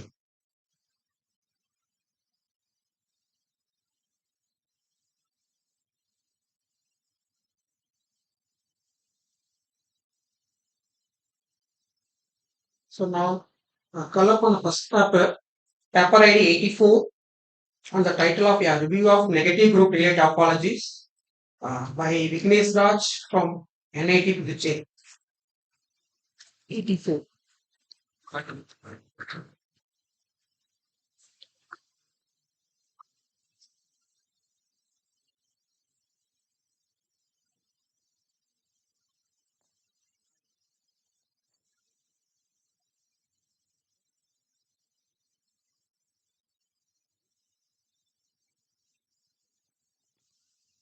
ID 47 is present. We have written this.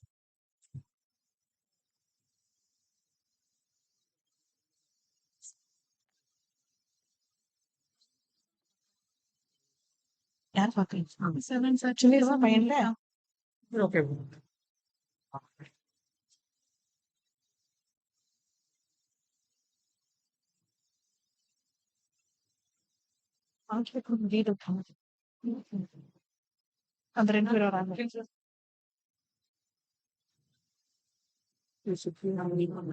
First paper is very, very positive. Same thing, some niches are, if I miss it, I'll be ancient, that's it. Lean hard.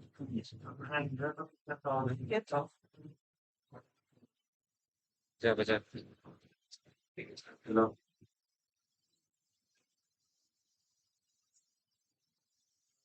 So, on a review of negative relay topologies. Coming to the introduction, so before going into the topic of negative, let me introduce what is meant by group relay. So, it is the time taken by a signal to traverse a transmission system. So, this is generally a positive value. Say, for example, it will be a plus 3 nanosecond or plus 2 nanosecond. The exact definition of group delay is given as a derivative of phase with respect to the frequency. It is a negative derivative of phase. So the negative sign indicates that the slope of the phase response will be decreasing with respect to the frequency. So in the case of negative group delay, the group delay value will be negative, that is minus 2 nanosecond. So this is a time advancement concept. Here the phase response will have a positive slope with respect to the frequency. So usually this negative group delay occurs at the frequency where the signal is being attenuated or absorbed. So hence we'll be usually preferring a resonator to model this negative group delay topologies. So in case of low frequency, we'll be using RLC, RL, RC or RLC resonator to design low frequency negative group delay structure. So in case of high frequency, that is the microwave region, we'll be placing a transmission line resonators to design this negative group delay structure. So the main challenges in this negative group delay structures are the pass band attenuation and narrow bandwidth. So since we are going to generate a negative group delay at the attenuation level, so here the pass band attenuation will be playing a major role. So So solution to this challenges is to adapt to the cross-coupled topologies and signal interference techniques. We'll be discussing in the later slides. So regarding the applications of this negative group delay, so since this is a time advancement concept, so it can be used in signal prediction applications and also phase shifters, feed forward amplifiers, pulse compression, and interconnect compensation. So in signal predictions, for example, we are going to obtain a sensor data from an industry. So this sensor of data can be directed to a negative group delay structure where this negative group delay is time advancement concept that can predict any faulty in the sensor network. So in advance. So in case of phase shifters, we'll be having a beam squint effect in the phased array antennas. To eliminate that beam squint, we'll be using this negative group delay structures. So in case of feed forward amplifiers, we'll be using delay lines to compensate the phase in the feedback phase. So in order to reduce the size of the delay lines, we'll be we'll be using this negative delay structures to reduce the delay lines. So also in pulse compression, while transmitting a pulse in case of radar and satellite communication, so it has to travel a long way and come back. So we'll be experiencing a pulse dispersion in that case. So if 2 or 3 targets in case of radar communication is there, so while receiving that communication, there will be overlap between the pulse. So in order to reduce the dispersion, we'll be using this negative group delay structures to reduce the pulse dispersion. And also to since this is a delay reduction concept, we can also use in the VLSI interconnect compensations.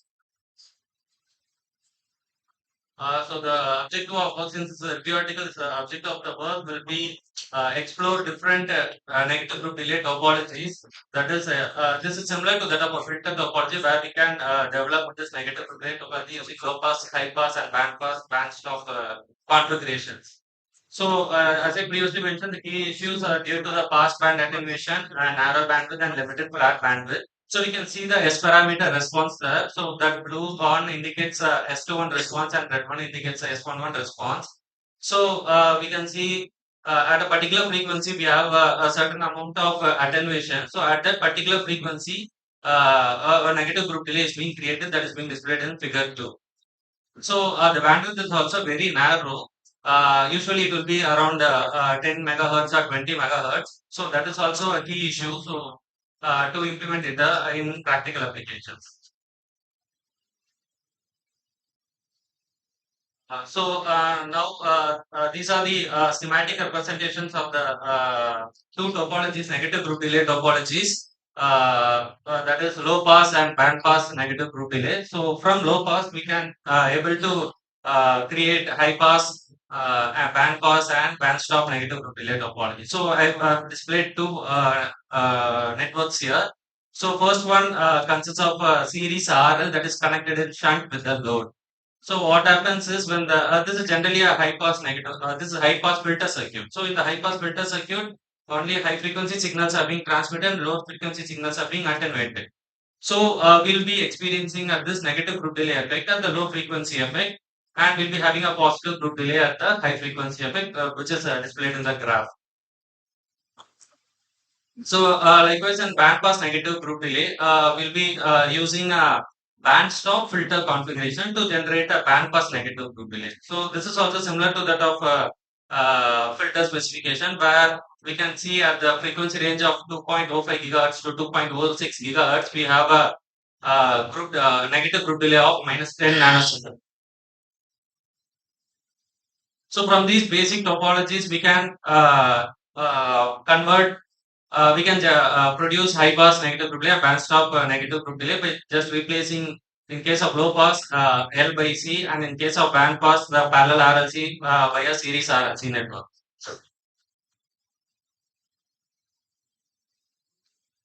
So that is in the case of lumped elements. So coming to high frequency, this is in the case of distributed elements where we'll be using couple lines and signal interference techniques to generate the negative group delay topology.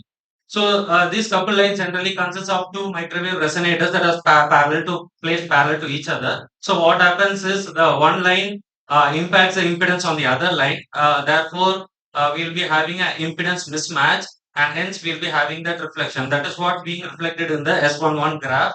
So in order to maintain less attenuation and less reflection coefficient, we have to adjust the coupling distance between these resonators to maintain an optimum value. So two configurations are shown here. In case of couple lines, we can cascade as much as couple lines in series or in parallel to generate a flat bandwidth or a very high bandwidth negative group delay. And we also have the signal interference technique. So where in that case, if you divide that structure, symmetrical structure into two, it generally represents a power divider and a power combiner. So we'll be having two signal paths. So the power will be divided into two will be directed into two different paths where in one path uh, we can play with the signal and we can create that negative group delay. So at the point of intersection, we'll be having a phase shift between those two different paths where they intersect and they generate negative group delay. This is a general methodology. So design strategies include first we have to calculate the S parameters, that is S11, that's reflection coefficient, and S21, that is the transmission coefficient. Next, we have to calculate the phase of the S21. Since group delay is a derivative of phase, using the phase expression, we can calculate the group delay expressions. And evaluation criteria, we have to look into the S parameters, that is, we have to maintain a less reflection coefficient and less loss. And group delay characteristics, regarding the group delay characteristics, it should have a flat bandwidth and a wide bandwidth.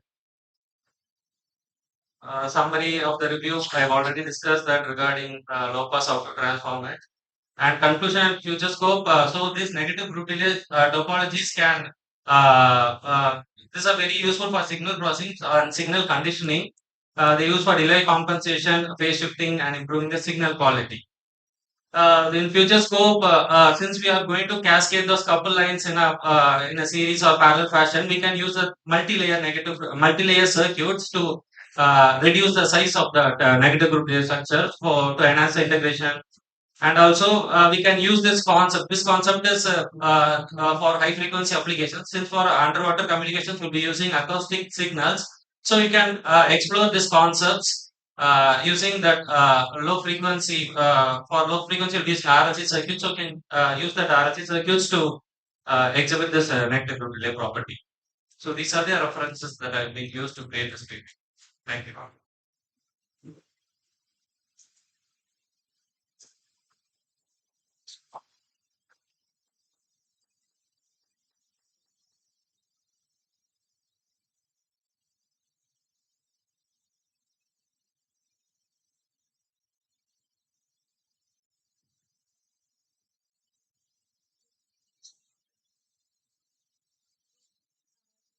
Have you done anything simulation? Have you taken any system? Have you used different configuration? Yes, ma'am. Actually, this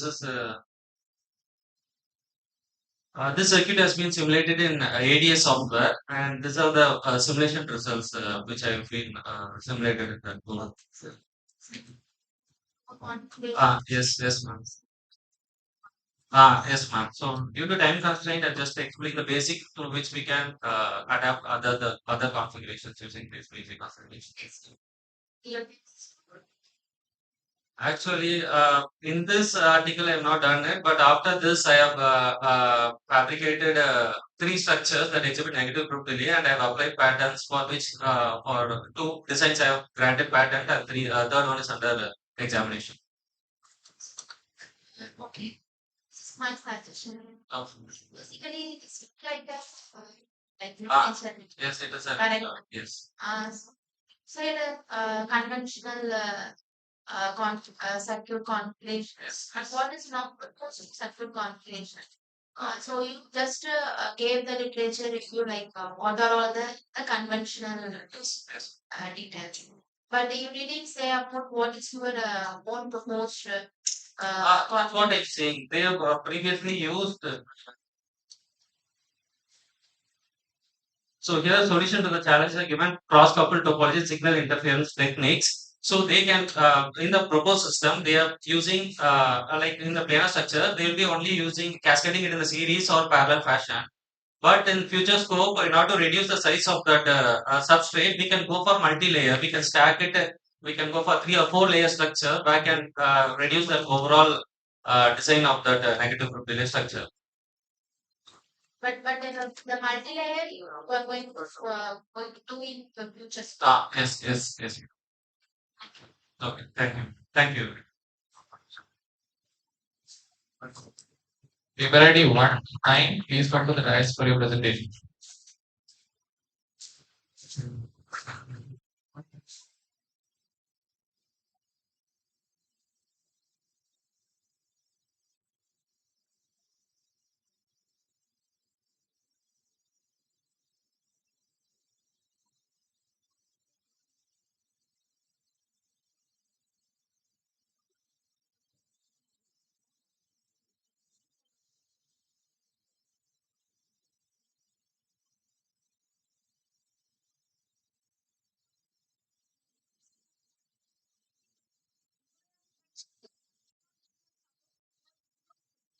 And post-production business. I'm Sangeeta. I'm from Department of Chicken Engineering, IT Madras, and here my co-authors are here.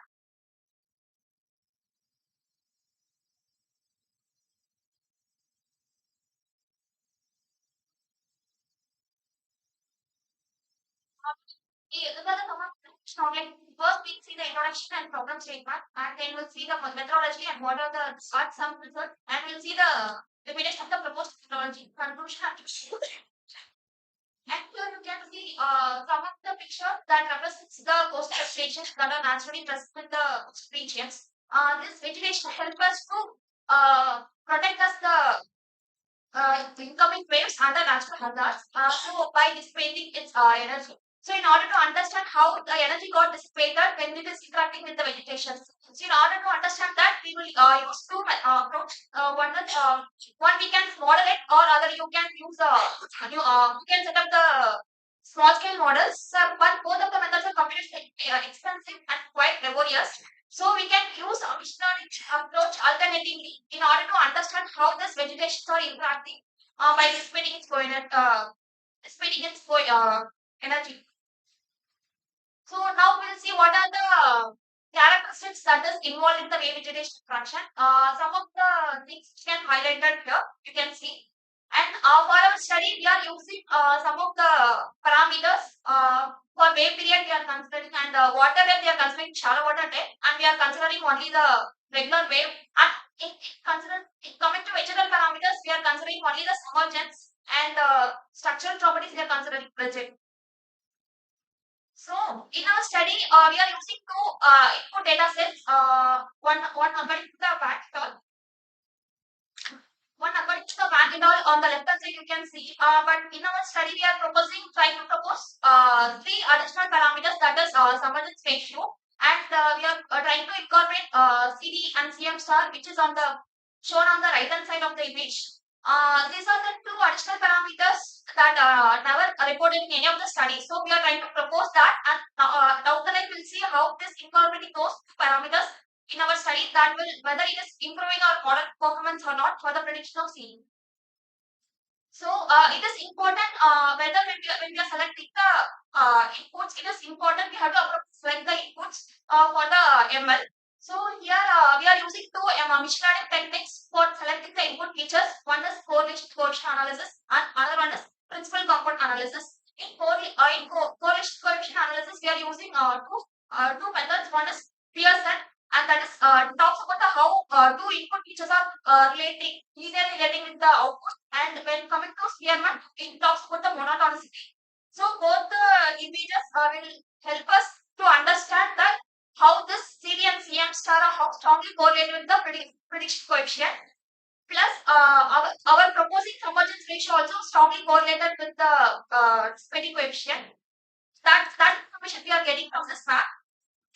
Plus, we are doing PCA, principal component analysis. It is a dimension reduction technique. But in our study, we are using this technique to highlight our important to how the important how this input features are contributing its variance in the data sets. So you can see the image on the right hand side where the red box is highlighted. You can see among the top 7 features, our CD and CX are also contributing variance within the total data sets. So this motivates us to further investigate how this two CD and CM star will help us to improve our model performance. So now we'll see the methodology of our machine learning model. The data set we have taken from Wu et al. 2011. Once data set has been collected, we'll normalize our data sets within the certain range, and we'll split our data sets into training and splitting in according to 9:1 ratio. Once the data is splitted, we'll try to build up the model and train it.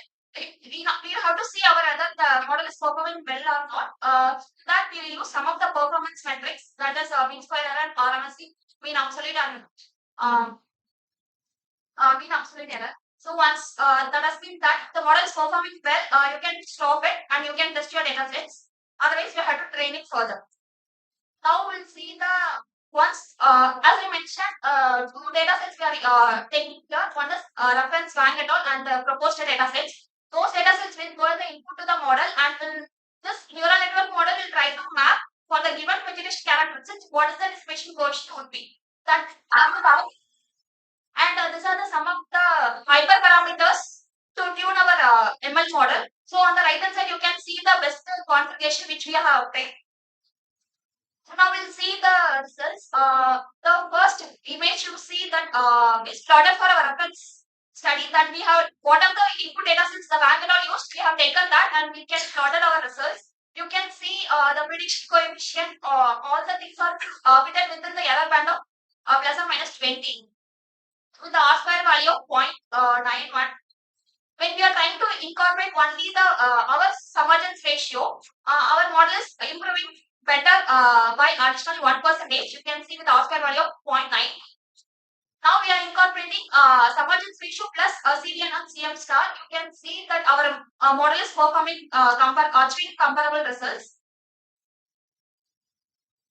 And now we'll see how all this, if you are, as I mentioned, how inclusion of these three parameters, whether will it help us to improve our model performance or not. Now we'll see that.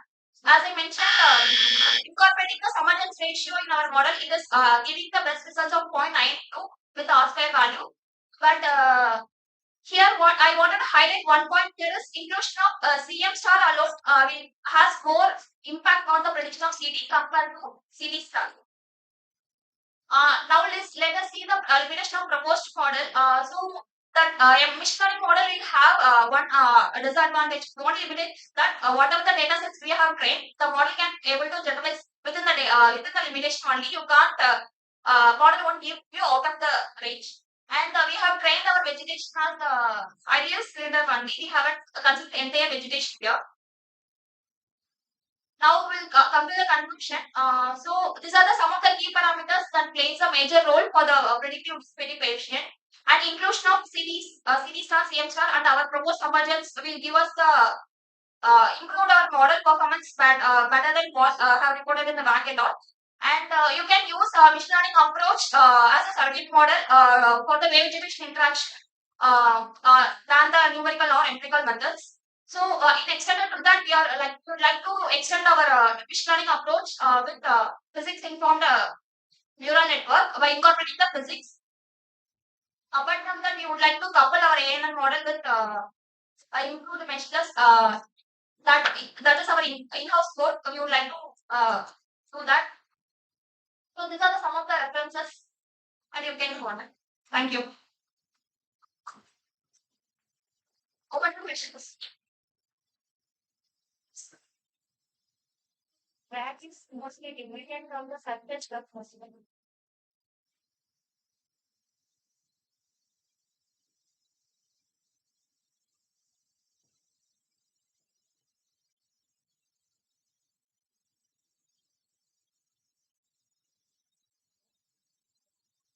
The good part, I would like to know, actually drag is dependent on the surface roughness. Now you are talking about the submerged thing. So if it's submerged, how it's going to affect the surface roughness and accordingly the drag. I told the trust. Thank you for the question. So I take up that part. So here, in case of the wave vegetation interaction, the drag is mainly from the pressure part. I know it's both the skin and as well as the pressure drag will be there. From our literature studies, we understood that contribution of the drag from stiffness is very much less compared to the pressure point. So since we are using a staggered and number of cylinders, so the contribution is mainly from that part. So the skin has very much very less contribution to it.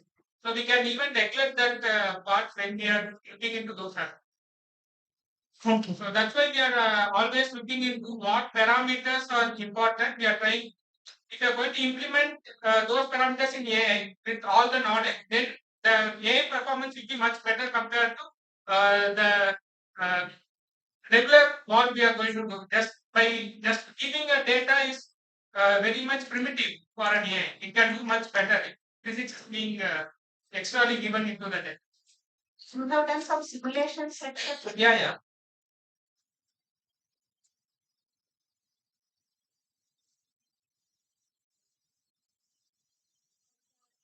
Where she's referring to some reference. Based on some difference, the data is taken like that.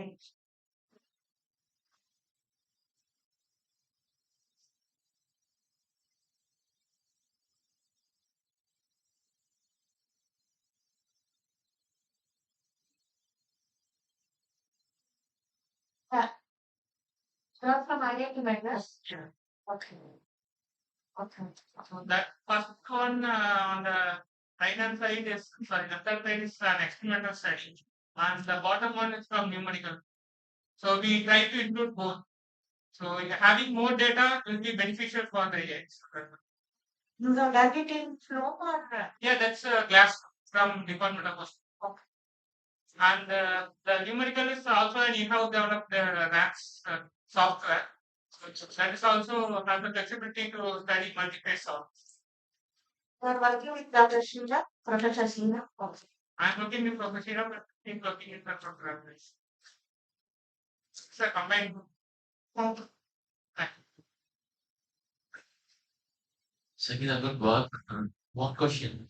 You have split training and test data into like 9:1 ratio. Why is so? Why not 7:3 and So we 7:8? can try it. So in dictionary, you have to try it, different settings like 8:1 or 9:1. Since we have the limited data set, since we have the experimental data sets are very limited, so we wanted to give more data sets for the training so that model will see the lot of data sets. Because lot of variations, lot of variation there in the data sets. So we have to give 90% of data sets to the training and How many one. data sets? Like So, number of samples? so since we taken the data from experiments, we have 564 data sets. 564 data sets. What was the R square value, correlation coefficients, function? We could see any plots showing.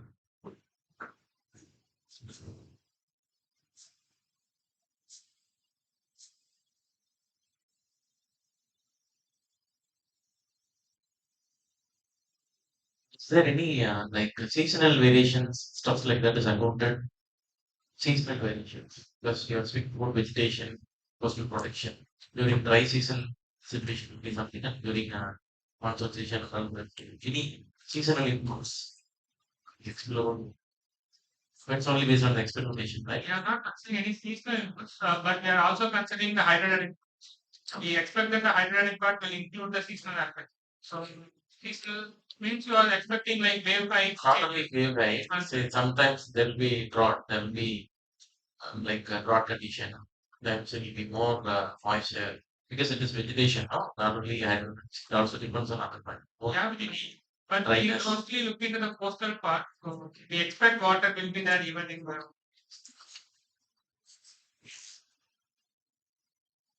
I can try to minimize the number of input variables, which impacts more of that you can use. So then, okay, thank you.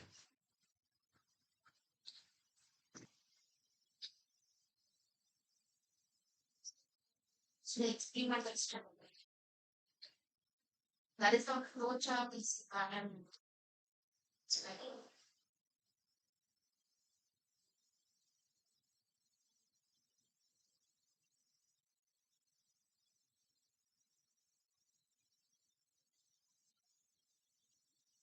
have a flow chart again and one.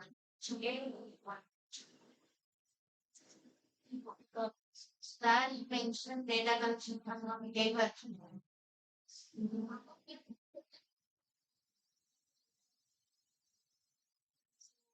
For experimental data. We have collected, not what, we have taken some of the data sets from our experiments, own experiments in-house, and we have taken a few data sets from this paper as a test case in order to verify. Okay. So how our model is performing, we have to test it now. So once the model has been trained, you have to see whether our model is performing for unseen data sets or not. So we have taken data sets from this paper and we have cross-verified and it is giving the, for the test case only we have achieved the R-squared value of that much. So paper data you are taking for testing. Yeah. But your experiment data you should, yeah. Yes. But it is match the, yes, ma'am. Okay, so yeah. You're all in and whatever you've taken the system. Yeah, I just matched it with the R square value of 0.9 approximately, but we haven't reached 98% accuracy, but we have the comparable results to what the Rand et al. That model have, that paper have reported. So you said that the validation basically we must see R square. What does that mean that you can say that so how a better accuracy? Yeah, yeah. So if your R square value means if we are achieving 90.92 means so the model whatever the we have trained the ML model, it is showing 90% of whatever the results it's giving, it is 90% accuracy. 0.9 means 90% accuracy, that much level it is giving. So that is what R square value meant. MLC means mean square error, how much error the model has made. So it is showing 20.2, it is reported. So 0.2 much, that 20% of error is shown. And one suggestion is just add one slide in correction or the objective of the study. Yeah, because the slides just started with your methodology. It's not that your objective of the study. Our objective here, that's why as mentioned, our objective is to try to incorporate the additional parameters.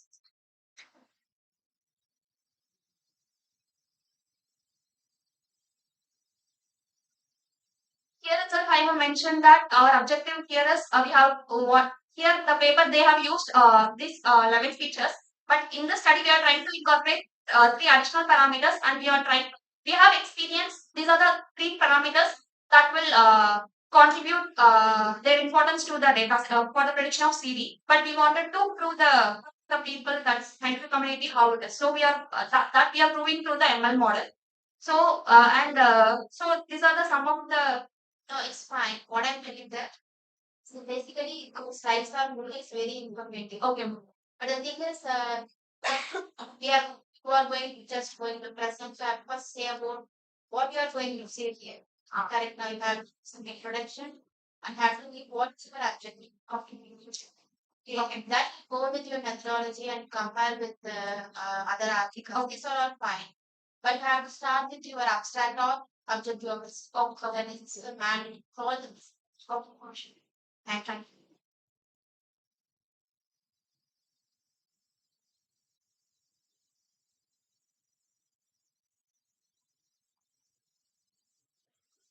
Paper ID 176. Please come to the stage for your presentation.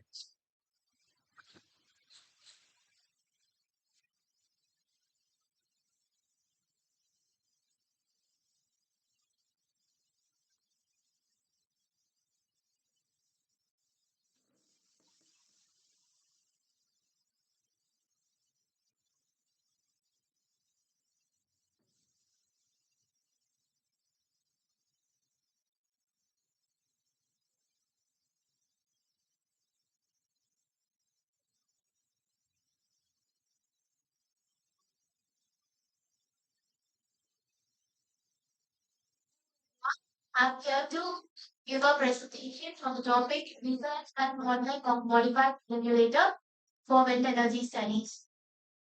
So, myself Sangeeta, along with I am Aishwarya. Uh,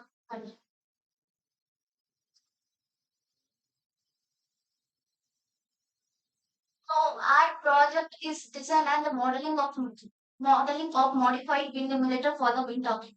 So here we have done with the three structure of wind turbines, which is the straight one in the size of 3 meter, and the modified one is the 1 meter.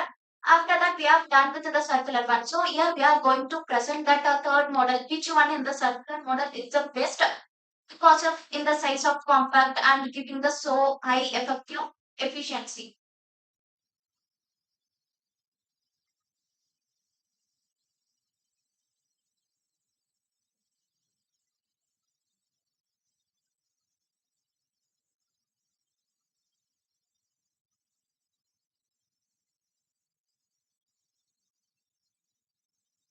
Our motivation is constraining a large wind turbine is not feasible in all the location. So circular one is the best because in the compact in size and easier to install in anywhere, and it can be required a less equipment compared to the larger rectangular one. So we can also, so circular tunnel we can also use it for research purpose and the study in every electrical lab.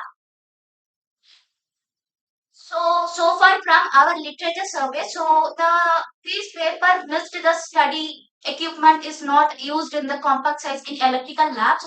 After that, compared to our model, so it is in compact in size, low cost, simple in maintenance. So it's giving more high efficiency. So compared to the wind tunnels. So our main objective is to design an artificial wind emulator and analyze its airflow in by using answers. And we have done our basic model using in the Fusion 360. So in this research, we have compared the three model. So we have compared the three model of existing wind emulator and the circular one. We have proved the circular one is the best because it giving compact in size and it giving the and continuous flows and giving smoother airflow and giving the high efficiency. So this block diagram says the selection of parameter for is the design is important. We have to fix and we have to fix some basic conditions to while going to the CAD modeling. So like property model, dimension, and then radius we have to keep it first. After that, while going to the CAD modeling, here we have used the Fusion 360 degree to making that model, and the Fusion 360 degree, this designs give the representations of the visual and the dimension. This can be essential for to going to your simulation in ANSYS. So this basically ANSYS used to we can check the behavior of the object, how it can be work like airflow, heat transfer. After comes to the analysis of flow of wind. So in this area that we can able to see the how the model capable to capture the images to that into that tunnel. The after we have done with the construction of hardware prototype.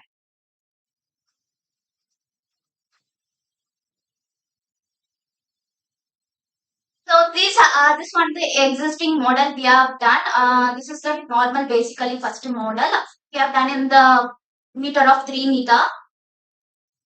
So these are the parts, plant blower and then test section which is used to keep the object in it.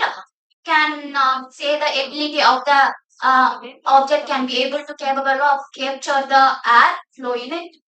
So settling chamber and the diffuser. So these are the dimension for of existing of emulator.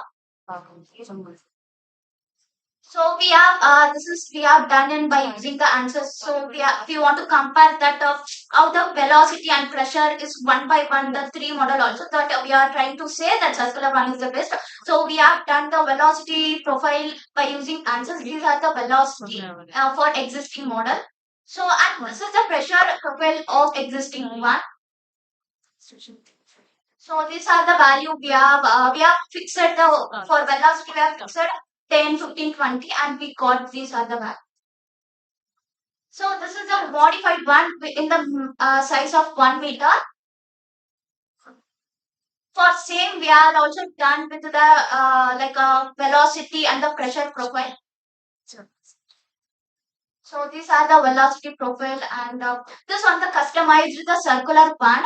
So here we are trying to say that before compared to these are the best because we can use in the compact size and we can use in the electrical labs.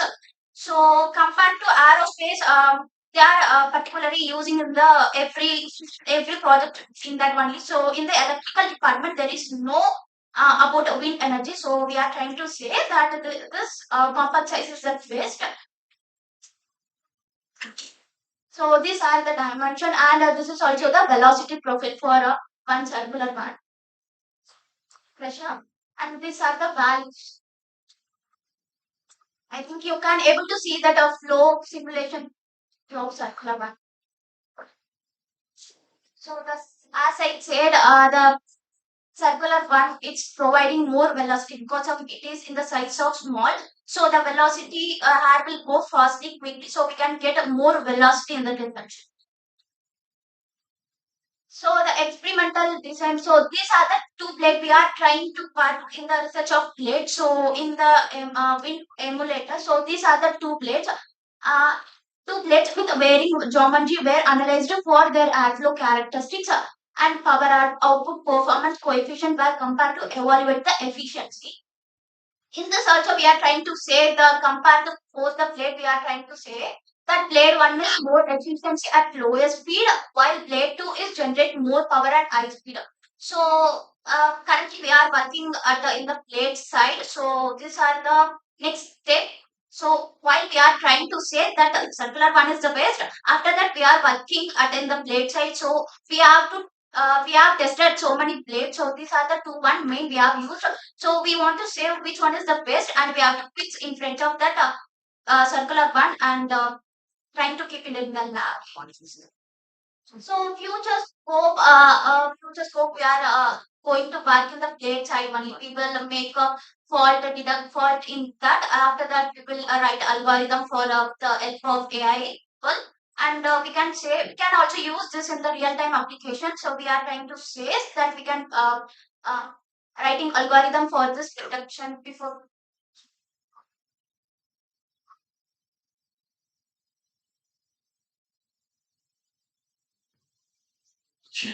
What is the reference sensor you're using for this wind tunnel? Reference sensor.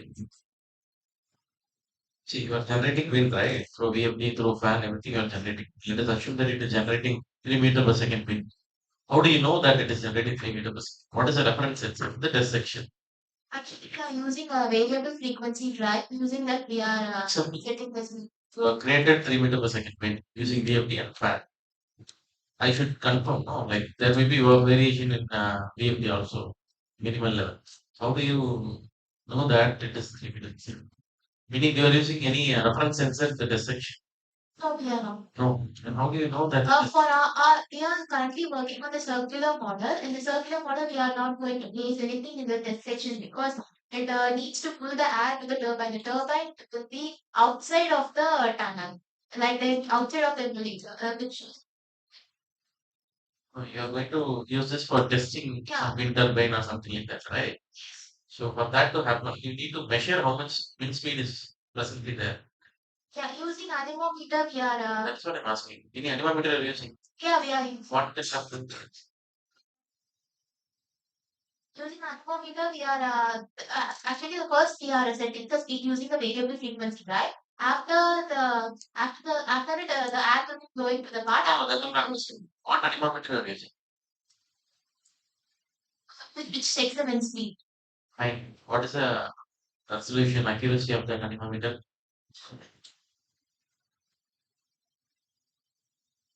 Okay, look into that. That is the prime thing you have to see. Thank you.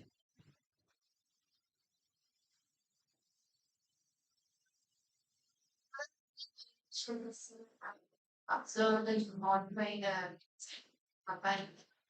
Um, for the existing one, in the dissection area, the inlet velocity is multiples of 2. We are getting a greater velocity in the dissection. Whereas in circular one, we are achieving more than that. So main motive is that we need to achieve more air by giving a less velocity so that the power is also saved and we can take the turbine to rotate with the minimum velocity and we can use it in a compact space. That is our main motive.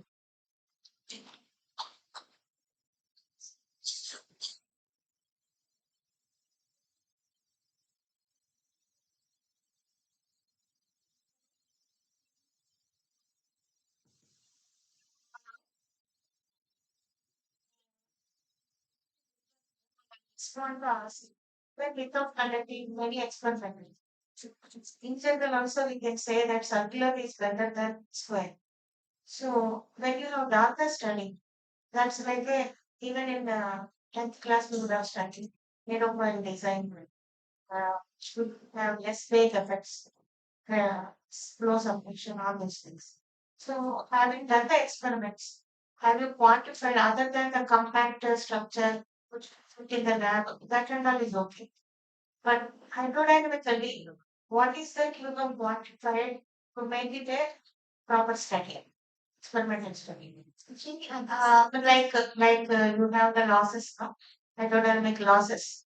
You are telling you are if you lose one, you have more loss. Have you quantified?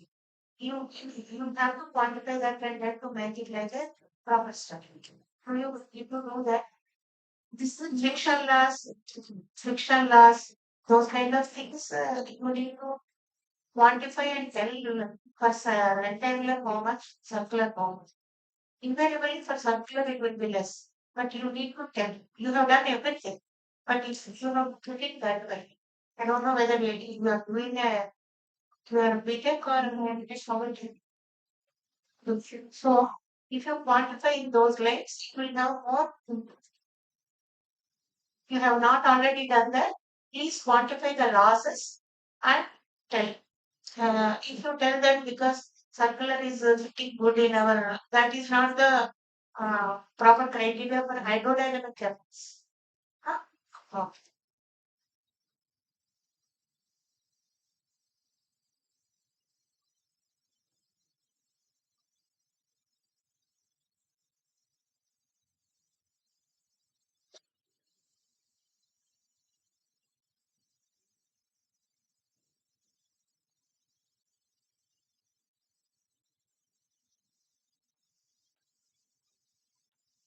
Paper ID 180, please come to the stage for your presentation.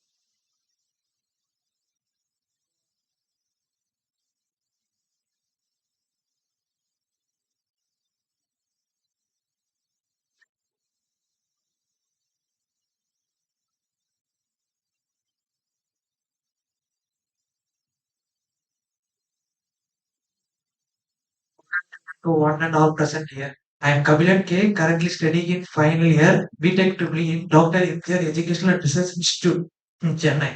Today, would like to present our paper, Restructuring of Distributed View through Microgrid. Which mic? I would like to prepare this presentation with a problem statement. According to the National Energy Plan for 2021 to 2031, it has been stated that the demand of electricity is going to rise by 79% in this decade. So, so the significant growth in demand will lead to sharp fall and overloading of feeders that may lead to underwater during peak hours. A microgrid is a localized system of interconnected grid elements that can operate independently or in conjunction with the traditional grid. It has typically distribution generator elements, DGs, such as solar arrays, turbines, energy storage, etc. So microgrids have many purposes. So one is to improve electrical resilience, recovery, reduce energy cost for the end consumers, promote clean energy, or strengthen the central grid. Our project aims to improve the voltage profile of the personal grid. Right. The objectives of the work is to integrate and distribute energy resources, that is for renewable energy, basically solar panels and wind turbines, into the IEEE 37 network. The IEEE has many reference meters. We've chosen the IEEE 37. So our objective is to improve the per unit voltage in the 37%. We have marked our project fully in an external fallback 15.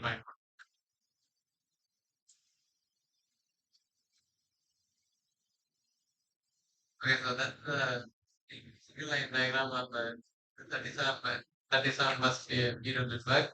So the 37 north system is an actual feeder in California. It has an operating voltage of 4.8 kilovolts. Then it's characterized by delta configuration. Also, everything is underground cables. So the substation voltage regulation by two single phase open delta regulators. Then it has a spark loads. So then we've taken a voltage for three scenarios, 100%, then we have taken load scaling of 150% and 175%. So based on the voltage curves, we've decided to add a PV system of 100 kVA power. Then it's modeled as four inverters connected parallel. The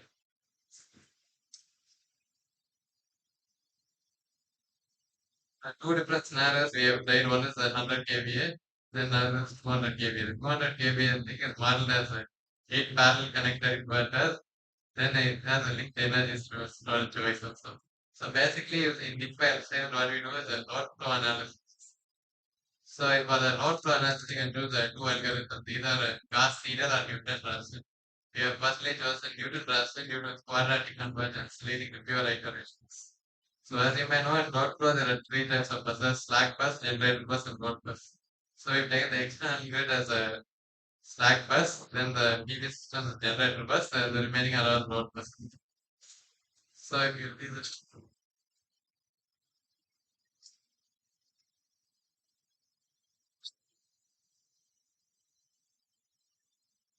so if you see the results are as follows. We have the results as follows are we have three in first case we have almost 0.03 PU per the 3% improvement in the voltage. And second case the best increases at 10%. That's 0.1 PU.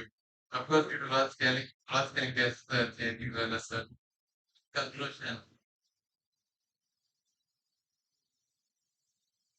Conclusion, the restructuring of distribution period microgrids is essential for improving reliability, efficiency, and flexibility of the power systems. By integrating distributed energy resources such as solar panel and energy storage systems, microgrids can operate main grid or isolation. This enhances the ability to manage local power supply and demand, reduce transmission loss, and provide a greater resilience during drought. This paper is a theoretic proof of concept. Armed with this knowledge, I see future scope of implementing an on-grid solution completed controllers. They're purely theoretical, so the next scope will be the implement actual controller and see whether it works in real. Then microgrid implementation is a promising means of improving voltage profile. Furthermore, restructured microgrids contribute to these the power generation model, which supports the transition towards a renewable energy source. In summary, the restructuring of distribution between microgrid represents a promising pathway towards a more robust, efficient, and sustainable energy. Thanks. Any questions?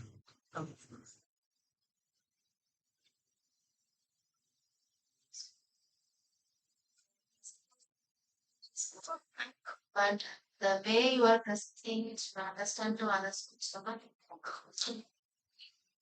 what you are going to say, it should reach to others who don't have this knowledge about it also. They have to know about what is microgrid. So you just your awesome. So my question is, why microgrid? Like, what are all the key parameters you are going to when you are restructuring what feeder use of microgrid? So we have to see whether the voltage is improved in the overloaded feeders. The voltage, bus voltage will be lower, so we have to increase that. So within 5% of the rated value. So you need some system. Yes, ma'am, that is IEEE 37% feeder, ma'am. Okay. See, this means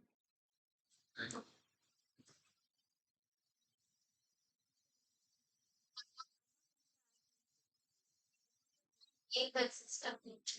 Okay, at least have have some properly the schema. Okay, ma'am. Sorry, my mistake. Okay. What problem actually? If everybody starts microgrid, then actually, say for example, fuel cells, as such, fuel cells are safety risks or not safety risks? How about the safety aspects of fuel cells? Say for example, if you're having a hydrogen fuel cell in this room, is it safe here or not safe? No, if you have to provide the adequate measure, mainly the hydrogen is not used. Sorry, they are mainly planning on renewables, like solar.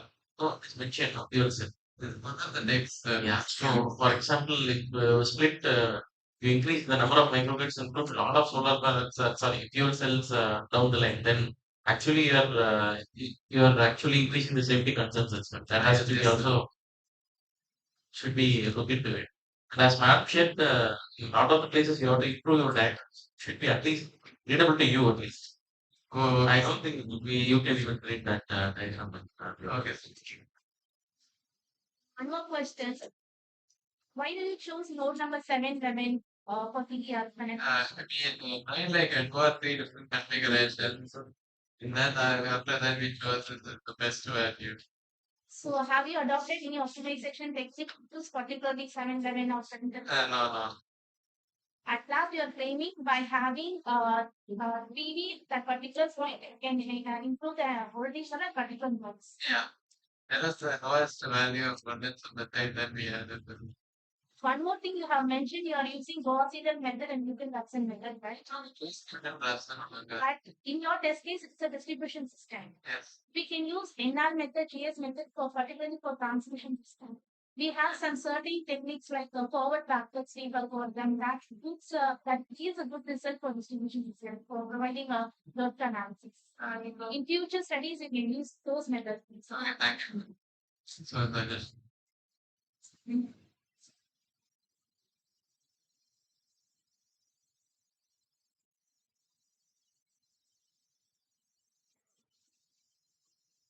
Paper ID 229, please come to the dais for your presentation.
So it has the signal performance and the remaining damage.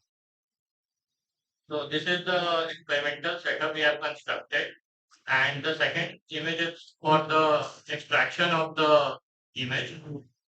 The high speed camera we have total 2000 frames we have extracted at 1500 frames per second with a systematic representation. The convergent divergent nozzle we have constructed the in SolidWorks. Then using the CNC machine we have constructed it. Next is the methodology. Construction of experimental setup, natural cavitation, and then we have done the active cavitation control with air injection, then data collection using high-speed camera, image processing and analysis, then the interpretation of the result. In the image there you can see the upstream and downstream of the convergent divergent nozzle with 4 air injection ports. These are all the cases we have taken. So first 3 cases, case A, case B and case C are natural cavitation with different water flow rate and without air flow rate. And from D to I, we have done with air injection by water flow rate is same for D and E and similar for F and G and H and I. And we have changed the air flow rate. So this is the morphological operation. First, we have extracted the image from the experimental video. Then we have cropped that extracted image. Then we have subtracted the reference image from the cropped image. Then we got the RGB image. Then that RGB image we have converted into grayscale image. Then again we have subtracted with another reference image so that we can remove the air injection port and the noise present inside it. Uh, then with AI, with the help of AI, we detected the boundary of the bubble, sheet, and clouds. So this is the flow chart for the morphological operation and bubble detection using AI. So as I have already said that input video we have converted to grayscale. Then we have enhanced the contrast. Then we did the segmentation, then bubble detection, then bubble tracking. These are all the 24 cases for air injection. So for different air injection port, P1, P2, P3 and P4 are showing air injection port and D2I are showing the cases. Similar for this also. And in last image you can see the detected bubble and cloud for each cases. This is the comparison of natural cavitation versus air injection. So in figure A, you can see the cavitation without air injection, and in the second figure, you can see the air is injected, and the cavitation length and area is decreasing. So from this result, we can prove that when we are injecting the air, it has an effect on cavitation. And the third image, you can see the red boundary signifies AI-detected bubble or cloud, highlighting the computational analysis and accuracy. These are the research findings. This is the plot for this is the intensity plot for natural air injection. In this, you can see for case D and E, the flow rate is 10,000, and so it is increasing in F and G. It is 11,000 lbh, and in H and I it is 12,000 lbh. So as we are increasing the water flow rate, our intensity is also increasing. Similarly, in graph you can see there in 10,000 case, 11,000 and 12,000, as we are increasing, the width of the cavitation is increasing. And if we are decreasing the flow rate, the cavitation length is decreasing. This is the case for air injection. So as we are increasing the flow rate, our cavitation length is also which is also increasing. Uh, density is high. The density is high at 12,000 lbs. This is the net distribution figure. So in this we can see that for 10,000 case we are getting less length, and for 12,000 we are getting the maximum length. This is the time series graph we have plotted with respect to area. This is the FFT graph for 2 cases we have taken. For 10,000 at 10 lpm air flow rate, and at 10,000 15 lpm rate. So in this we can see that at 10 to the power 2 we are getting a peak for 10, and in below 10 to the power 2 we are getting for the second one. So it shows that when we are injecting more air, the cavitation length is decreasing. So this is the conclusion. So air is injected significantly to suppress the cavitation fluctuation, stabilizing flow dynamics by reducing pressure oscillation and enhancing system reliability through controlled bubble growth and collapse. Then flow rate influence. Higher water flow rate improves the uniformity and intensity distribution across injections, both leading to more predictable and stable cavitation pattern, which is crucial for system optimization. These are all the references we took for the study. Thank you.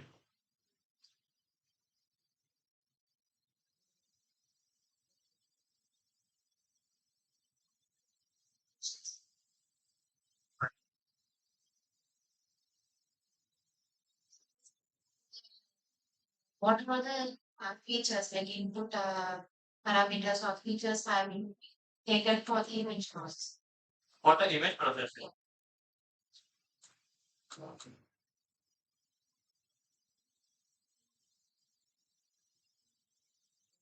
image for processing, first we have taken the water flow. Different cases we have taken, like these are all the cases we have taken. So water flow rate, natural cavitation, that is without air injection.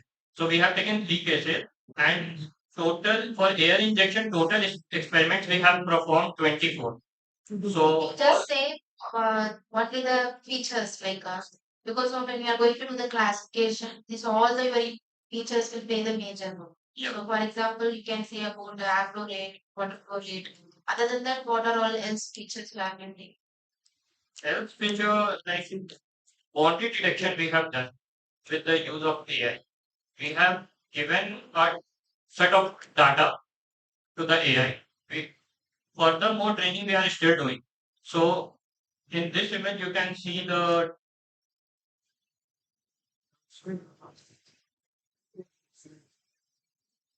in the figure C, you can see the boundary detection with red color. So image tracking, we are still working on that. So image tracking, like if you see near the throat, cavitation is happening. So there we can clearly see the bubble.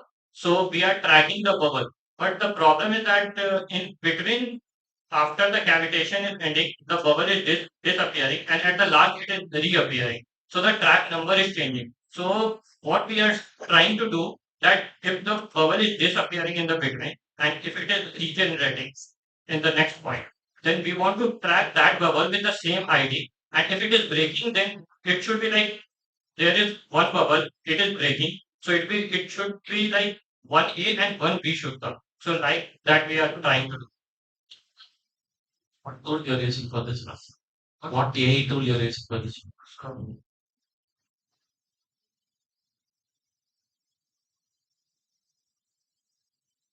For bubble detection, for bubble tracking, we have used Kalman filter and short. And tracking ID, we are still working on that.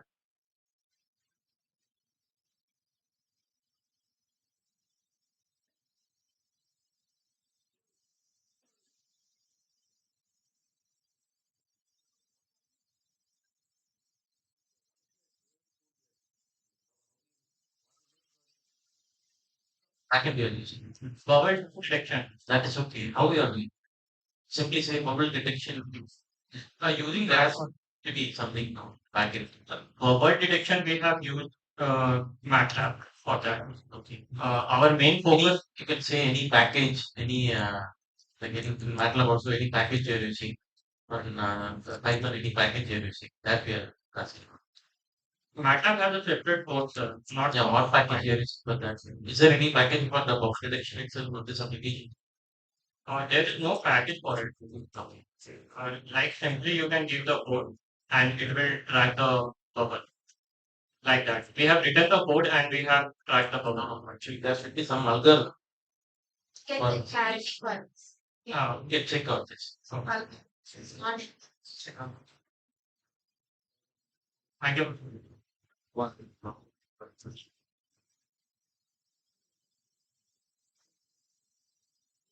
Paper ID 94.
Very feeble. Can you speak a little louder? For the corporation service. Software development process and implement national implementation computer so so method that is for babies that are not being information one of these not that we find now. In most cases, this is so just have to use multiple colors that are estimated works. Where I'm the one that can be over what's about which is that those very important right? You're on the level it's those compares it's it's like it's a traditional section. So this you want to get this if it's here the based across both integration. I was supposed to basically we have confidence in function lab you know input there as couple of things. And some of the government research for use function of yes, it's really either understanding kind of we have something important. I want I try to like maybe this for I will not want to machine and something on something in the other also investors. These 3D variant of the baseline that's a continuous of from performance by floor study materials. That's a purpose and purposes once you have some belief is not then everything not the classes. So team of that that is still before it's next is not most of them have that. And we just them let's go by one I go my that that well from this work we as well as that we have we generate the options of standard but here from there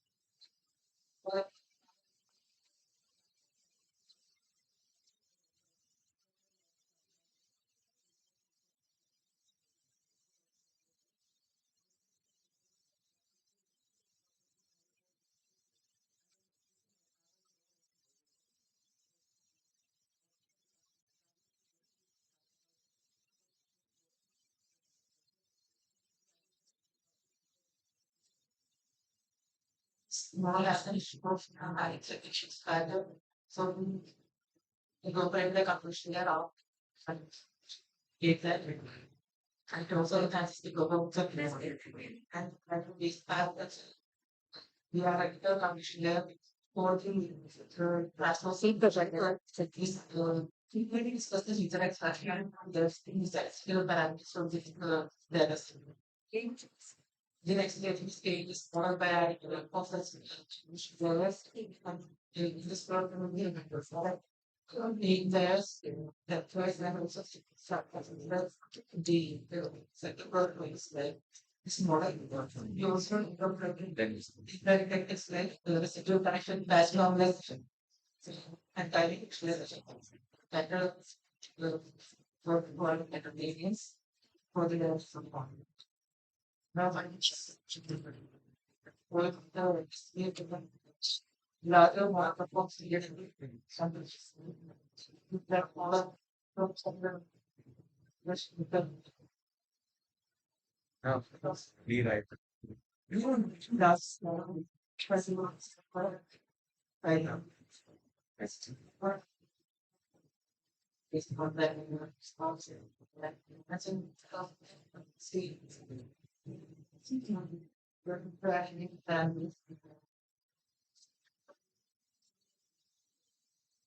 That's what the this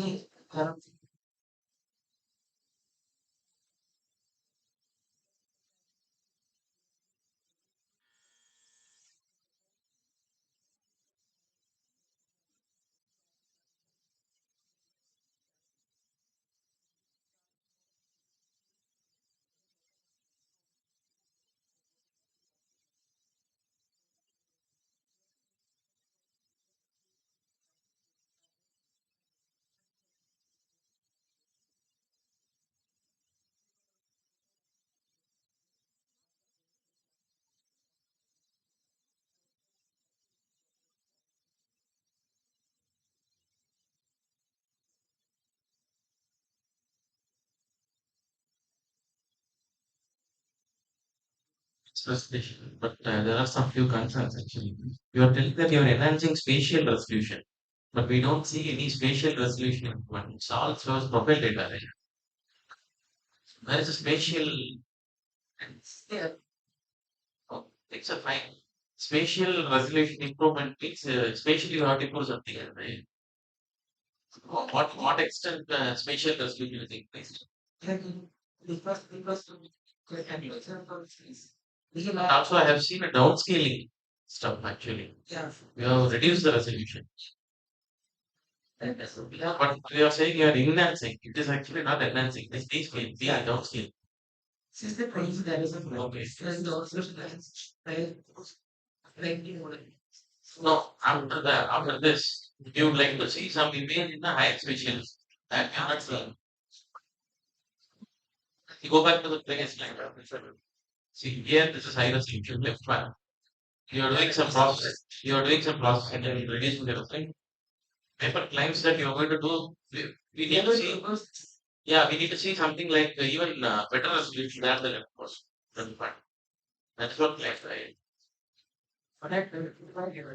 first process. Yeah, that has to be seen now. No, but no, tell us if you have to do. Yeah, and So entire output is not presented or what? yeah. And one more thing, ground truth validation you have.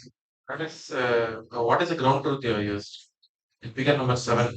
I have to open this and I show which is then the solution. So you mean to say that itself is a ground truth? Yeah, that's No. When you just reduce the resolution now, how it becomes a valid? Sorry, sorry. we are doing like a pixel system, so sorry. Yeah, we are trying Something like in situ data, something like that. You have to measure to say that is the ground truth. that means our We not project the data, but at least statistics you can present now. Like from confidential institute data from by. So this is the error we are getting, something like that. Please add more clarity.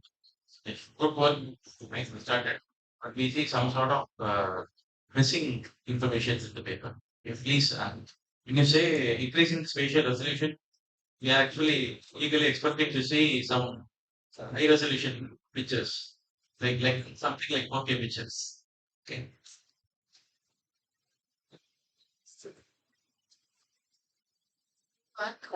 When you have recipe. Yeah, you have. Cannot.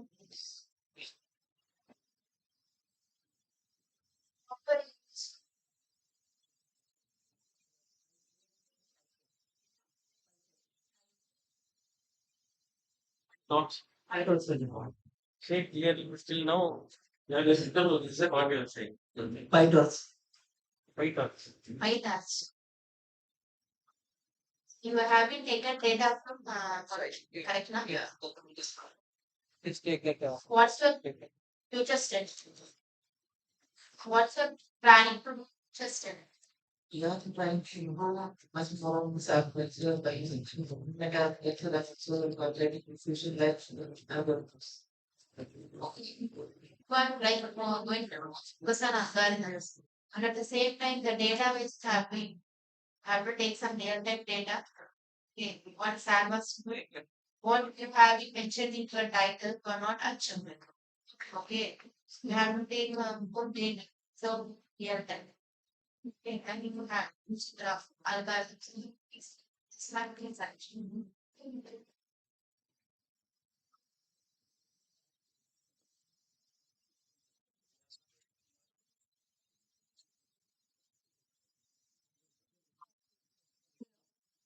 One question. Actually, getting R squared is equal to 1. That's 100% correct.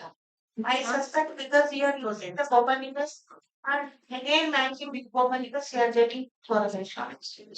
Huh? Isn't it? So, a correlation is not a self correlation.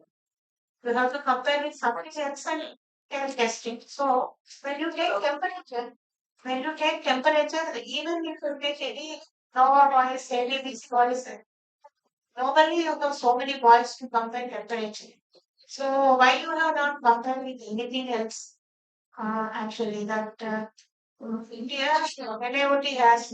Otherwise, you know, could have taken any one point and tested after the. Oh, we are keeping ours one aside. It is like auto correction. Okay, with either decrease or increase, whatever you do, the special thing, it is going to give the same. So that is elevated from yourself. Then RMSC of temperature 0.3, I believe it's not it's high. Somebody to make it. Because temperature distributions are not very low actually. It's high result will be there. Okay. And uh, it's RMSC is high. Instead of you working with the same model, there could be some non-linear things which could not capture with your model. That's why RMS is like the same data set with different resolutions when you get this much error rates. There may be linear model or non-linear model. Uh, so please check. I think this order of error for the same data set uh, should not come actually. It's, thank you. In future, please check with any points.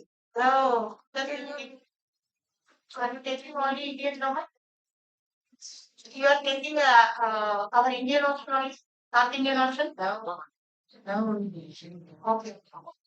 Take some oil and check. Temperature is available with all soils. Thank you.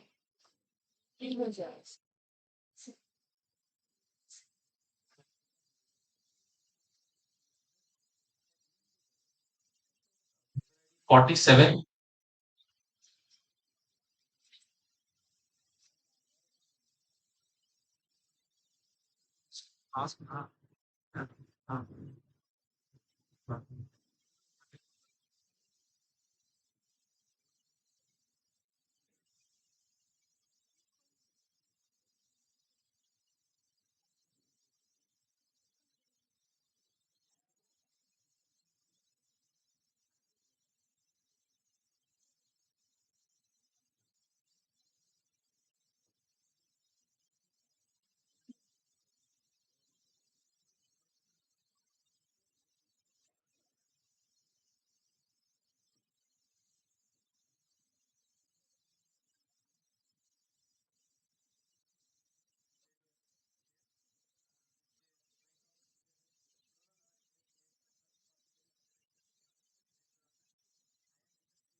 part of all of these industries.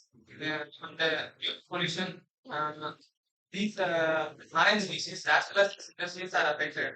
Getting it just like plus that Our aim is to, since this pollution is a major threat, we need to take contraceptive measures. The manual monitoring is slow and is inefficient. So we need a scalable reduction solution with AI-powered technology. So, see the previous model, Solar V5, Solar V10, V8, V9. These models are good, but now high durability and low levels, poor classification. Real-time processing is difficult due to high computational fee, and accuracy and classification is due to low interruption.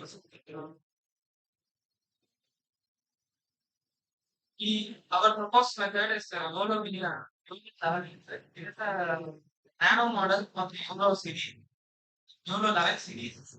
It features high-speed detection, it has lightweight architecture, it has multiple scale detection, so even if the objects are different size, it can still accurately detect. There's increased accuracy than in previous detection. The architectural block diagram of Dono laminate. Input image is taken, it is augmented, it is resized, and then the labeling is happening. We separate it into training, validation, and testing data. Then this features are extracted with various actors there. Then finalized output is in bounding boxes at confidence levels.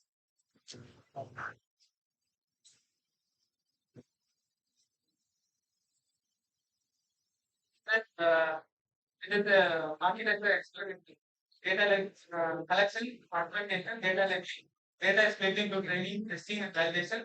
Object detection identifies the solutions from the image. Uses the YOLO laminate uses model various activity layers. Features are extracted and classified. The classes provided in the training data set. The object is given the bounded box. See the output of the YOLO laminate. मेरा valid भी चालू हुआ Actually, मैं देखूँ मेरा phone नहीं but अच्छे से फोटोज ले लूँ जब स्टेज पे रहूँ तू जा रहा है वो करने थैंक यू करने हाँ अभी बहुत लंबा चलेगा 1 घंटे वाला सही है ठीक है कैमरा यहीं साइड पे है यहीं पे तो है ठीक है बट दबा दीजिए अच्छा 150325 505 I see that solo laminate. 1503 अभी मत लेना जब चालू होगा वाला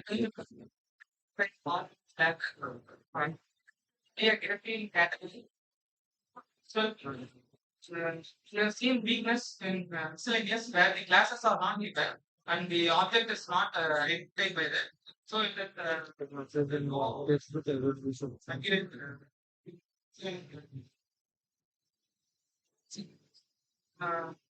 our model compared with the previous models with similar data sets, you can see that YOLO 11 has 89.4 mean average pressure, what 0.5 and 86.3% mean average pressure, 0.95 intersection volume. This shows that it can not only spot images accurately, but also can classify them correctly.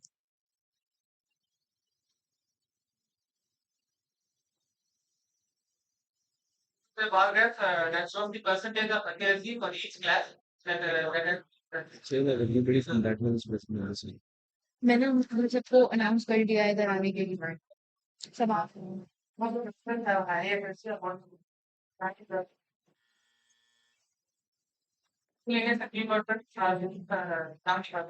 because they are not given the testing. So that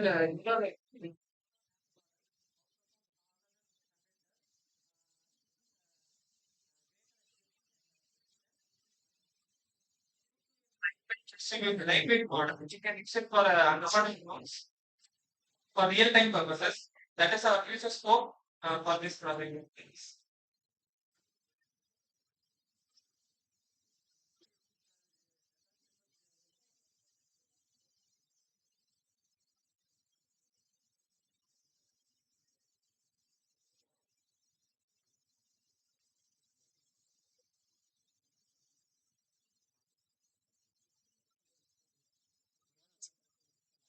What's the kind of thing?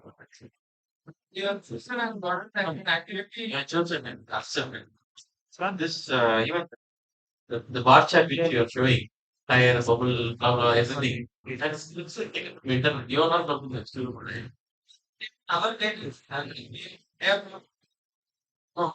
It says tire, metal, glass, plastic, and one slide shows plastic is misrepresented of bottle. Plastic and bottle is used as very modern. Why so? This has distinct features. No?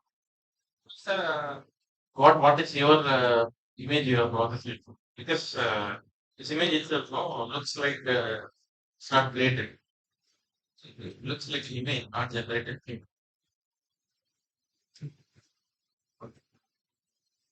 What tools you have used for implementing this your level? we use the algorithm module. Sorry, sir. Algorithmics. Algorithmics. And this for your level, we run using Python and Colab is created. We have generated the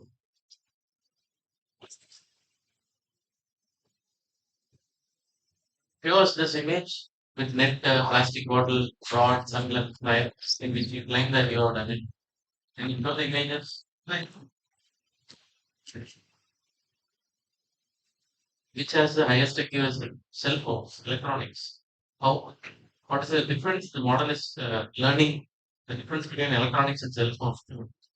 we have a different classes in that data sets. How it is actually? It's basically color.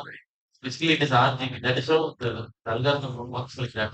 Basically, it is but it is a like black and white related to 0 to 2 by. So how it is discriminating? Same of the Shape. That is a same shape. You can random shape. Mobile phones have random shape. You have older mobile phones in a different shape. You have bar. You have electronic. data set has one images. Kartik कितने बचे last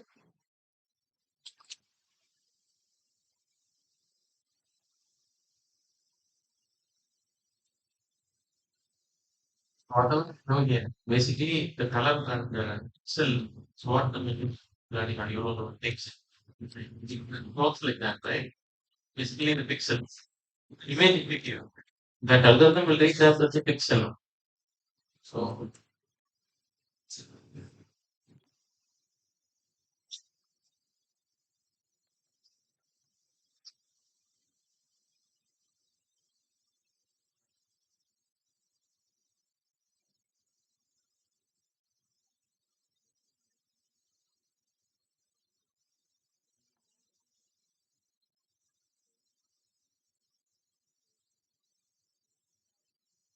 Well, wastage might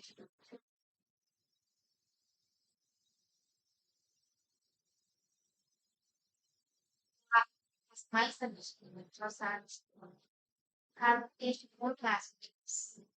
To have various classifications. Basically, they will study that organic and inorganic wastage somewhere. And when we are going to each basis, everything has the same size, same color. Yeah, storeroom, no, that's it. Inside VIP room. That side VIP room is a storeroom. Is it. Go inside that. Tell that, sir, you have to turn on one TV. That's what's right.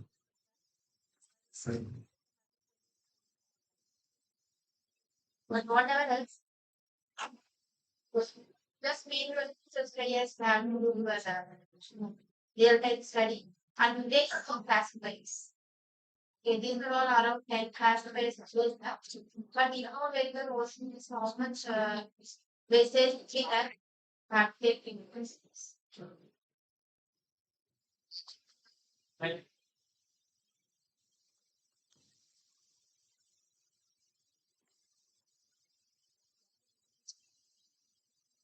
Now I request Dr. R. Sridhar, sir, to present the memento to session chairs.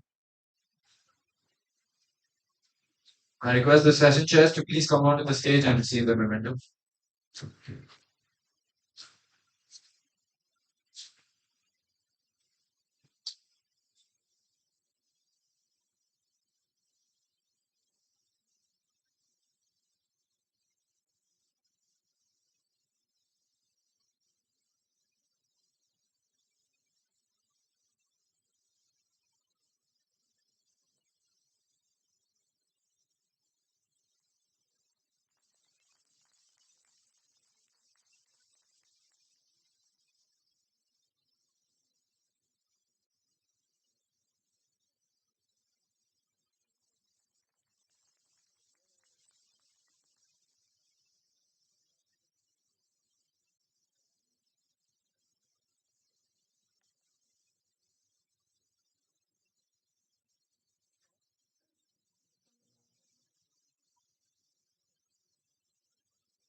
So, ma'am is.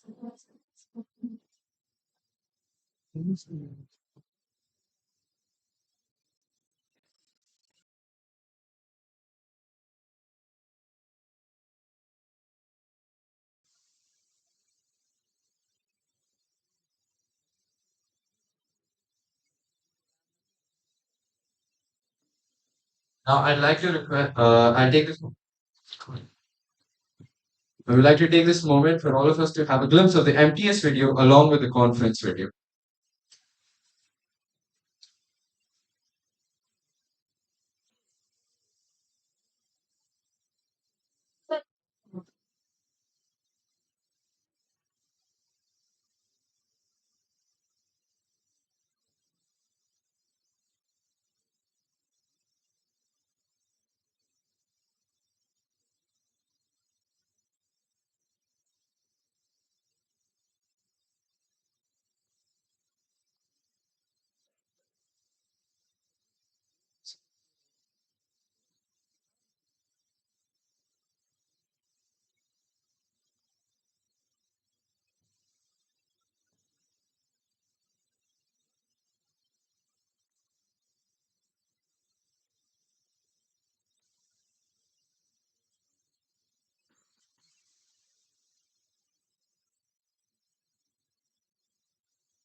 Yes, India section is a registered society in Tamil Nadu, founded in December 2015 by visionary leaders Dr. R. Venkatesan and late Mr. K. Nandakumar. Our mission is to facilitate a broader understanding of marine technology's relevance to global challenges. Through knowledge sharing, research, and education, we aim to drive technological progress in the marine industry.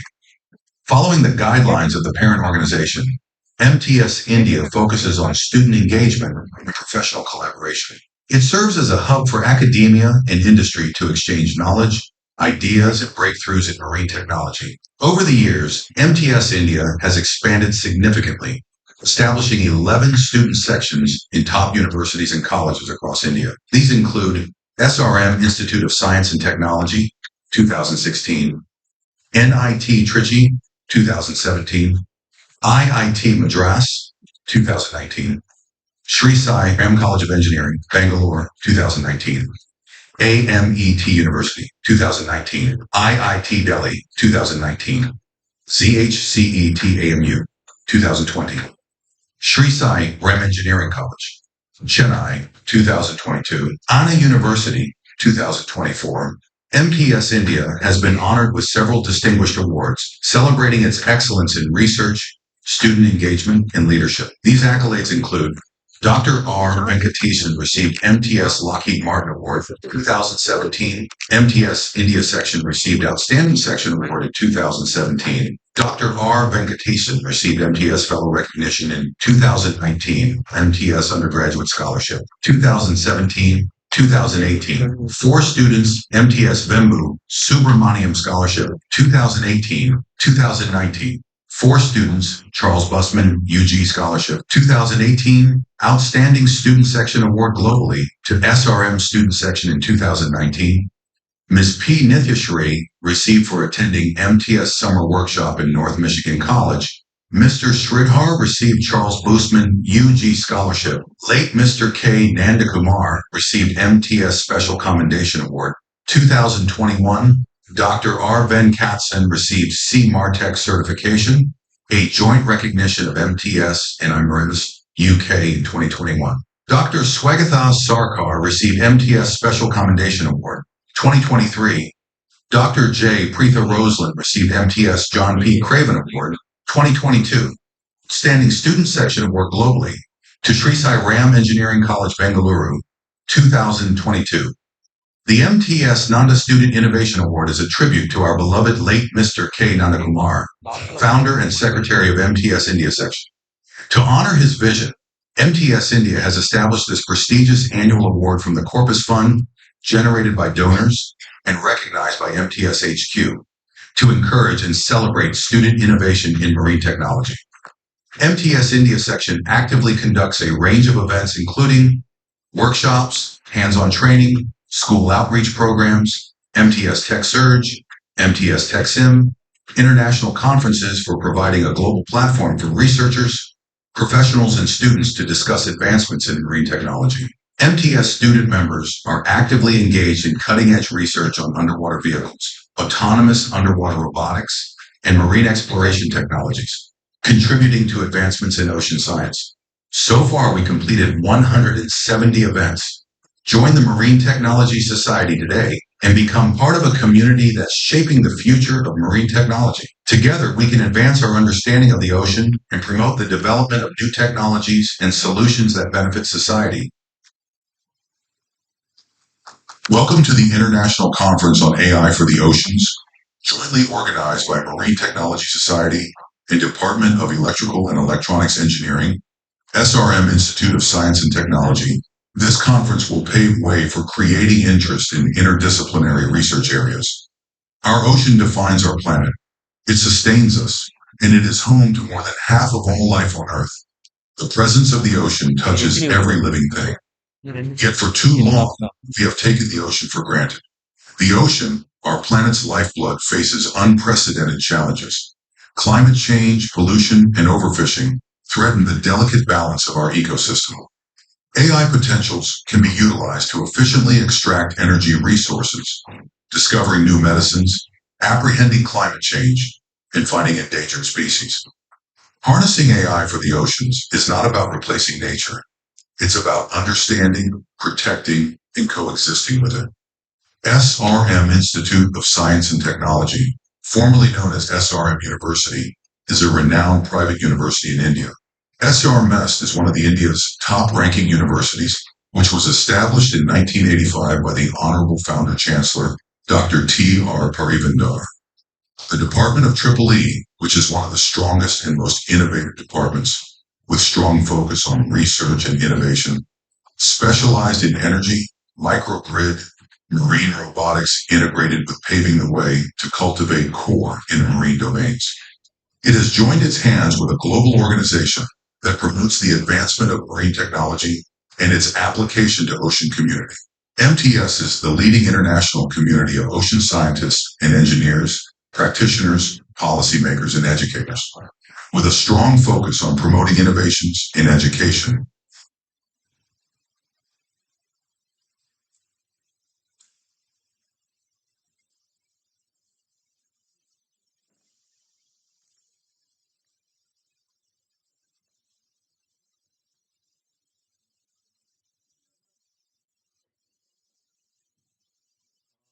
All the dignitaries to please be present on the dais.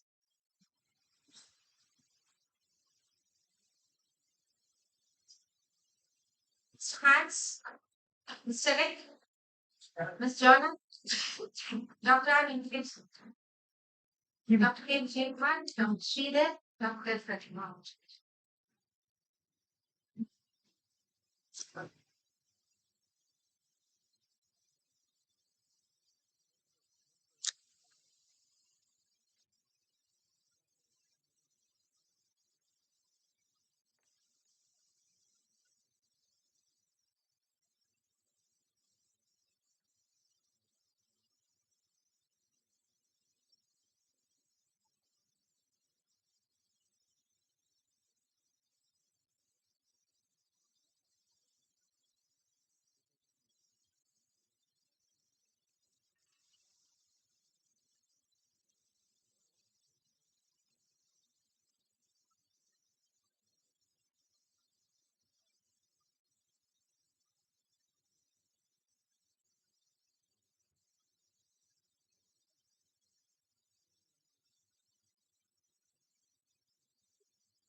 Begin with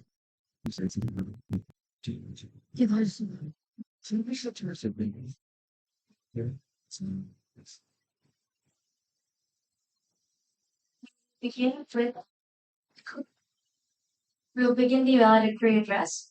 I request Dr. K. Vijaykumar, Chairperson, School of Electronics Engineering, to deliver the welcome address.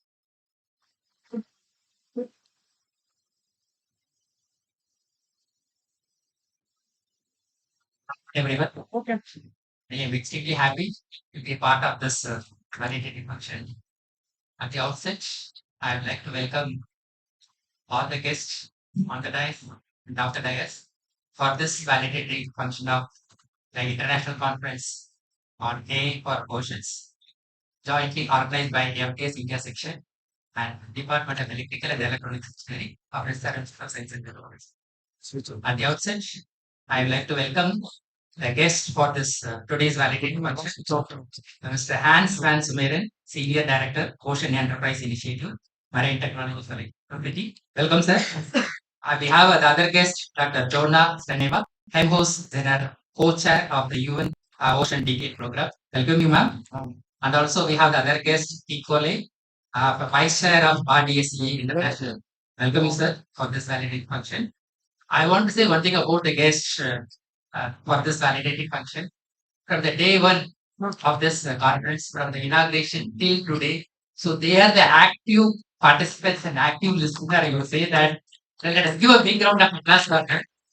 So at this age, at this experience, no, I haven't seen their involvement and active participation. They were listening to each and every keynote section, and also, no, they are each and every paper they are listening. And I haven't seen such a dedication and the enthusiasm for good purpose. And they have taken a lot of efforts coming over from their hometown here and being with us for 3 full days. So they deserve a big round of applause. Thank you, sir, for this. Secondly, I would like to welcome the chair of this international conference, as well as the founder chair of MTS India section, former chair, sorry, Dr. Venkatesan, sir. So welcome you, sir. And also I would like to welcome Preetha Rosani, the co-chair for this conference and MTS India section chair. So without their support and without their effort, I think this conference would not have come to this level. So let us again give a round of applause to Venkatesan, sir. I will tell you one thing about this. I think Preetha ma'am has come with a proposal that we want to conduct an international conference at the department. So at that time, I was heading the department. So normally, the usual practice is we have to submit a proposal 1 year before for any events to be conducted. That way, she was coming with a proposal. At the time, I was not very much happy. I'm a little hesitant to host this conference, I would say. The reason being, for the last 2 years, we have proposed some international conference. We are not able to make it because of many reasons. So I told ma'am only one thing: you get some sponsorship or get some professional society association, then we'll do this conference. So that way, I think the recommendations are come forward, and the MTS section also come forward to join hands in conducting this conference. So since Venkatesan chair was accepted to be the chair for this function, I thought 50% of my worries are gone. Okay, so sir has taken a lot of steps right from the day one of planning, inviting the speakers, inviting the delegates, inviting the participants, getting sponsorship from various agencies, and also getting many delegates for this program. Like I said, he was involved in each and every activity. He joined hands with Preetha Rosali and taken a lot of efforts and making this conference a grand success. I take this opportunity to welcome you and also express my gratitude to both chair as well as co-chair. Preetha ma'am, I can say that if you give any assignment to her, somehow will get it done. So that way, since she was the co-chair, after that, I was moved from department to chairperson for the school. I don't know what has happened. I didn't ask what has happened. So I have given full freedom to them. So they have made it happen at a grand level this week. Thank you, ma'am, for your effort. And also, I would like to thank Sridhar, the head of the department. Okay, Sridhar, along with the team, okay, all the faculty members, he put in all the faculty members, all the program coordinators, and all other business partners, and all the students for making this happen. So I also welcome Sridhar. And also, I would like to welcome Pradeep. He's actually the president of ASE India section. He's also conference. He also invited many of the student friends and they worked day and night. Maybe we were working till the working hours. His team was working beyond that also. Welcome Pradeep and also being a part of it. So last but not least, I would like to welcome all the guests who have come from various research organizations, various institutes. They are with us for the 3 days. I have seen many delegates from the inauguration till today. So that way I'm very happy that your involvement and your active participation in this. I also like to welcome other participants. So without their active participation, I think this conference would not be successful. Once again, welcome all of you for this parity function. I have a lot of things to say because of time constraint. I will tell you only one thing to the participants. Okay, this is just a beginning. So you have come with some problem and you find out a solution for it. So this is not again. This is just a beginning. Try to extend your work for the real-time problems. Okay, I think in ocean there are, I think our secretary, Ministry of Secretary, there are oceans of chances of problem available in oceans. Try to make an attempt to solve what's its problem. Okay, so Vishal, good luck. Thank you for some.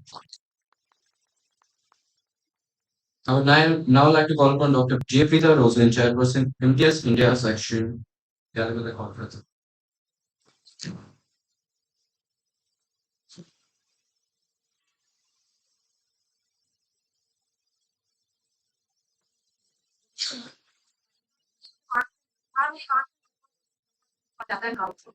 Because that's been a summary of all previous conference. So we are making somewhat proposing one. So you can not see me, you can watch the photo from the one of the conference of the report takes over. But so international conference on AI for the Oceans 2025 organized by the Department of Electrical and Electronic Engineering and MTS India session held in April 16, 2025 brought together leading scientists, technologists, and policymakers to explore the potential of AI in addressing critical challenges in the oceans.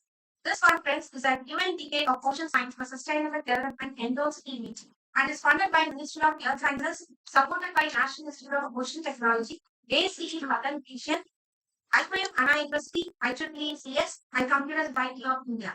The conference was inaugurated by the chief guest, Dr. Ravichandran, Secretary, Ministry of Science, and special address was provided by Dr. Balaji Ramakrishnan, Director, National Institute of Ocean Technology, Dr. V. Kamkodi, Director, IIT Madras, and Mr. Hans Van Sumiren, NTSC. The conference was presided by Dr. C. Mukhamed Sharma, Vice Chancellor, SRM Institute of Science and Technology, Dr. Dina Swanton of PCAT, Dr. Napoleon Dean Research, Dr. Vijay Kumar, Chairperson of Students of CE, President.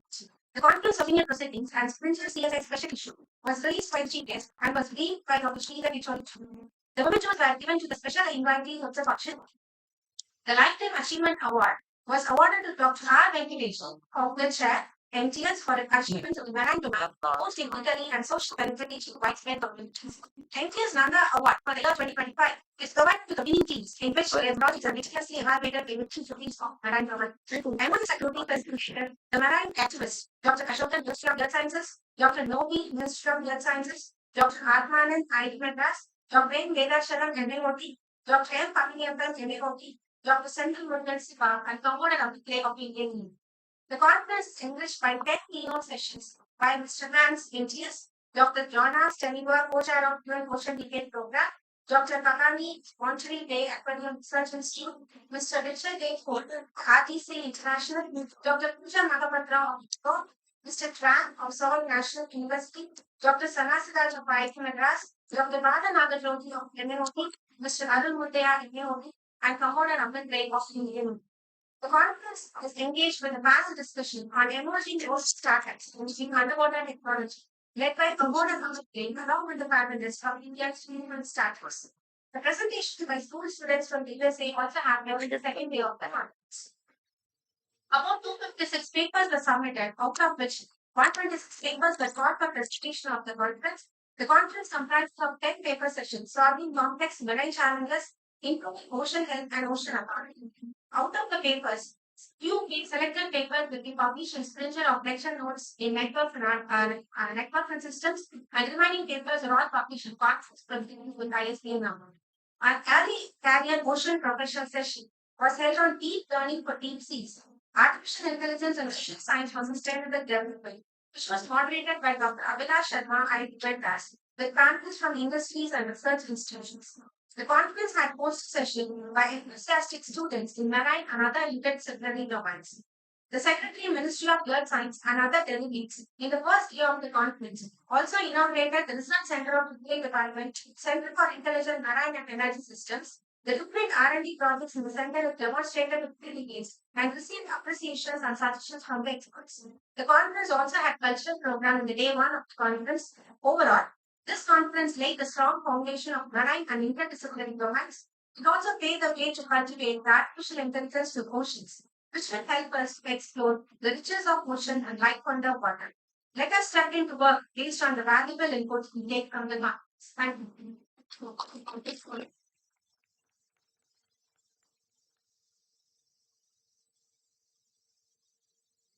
Start with C media for MPS special batch distribution.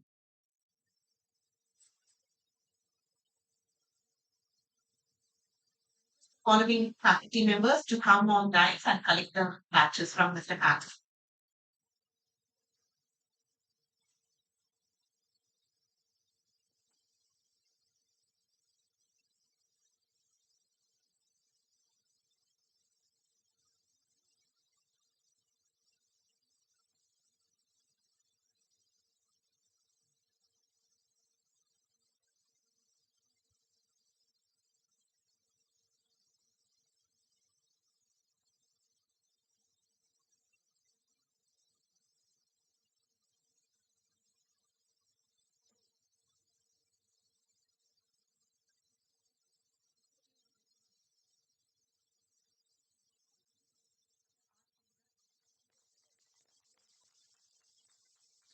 Gentlemen,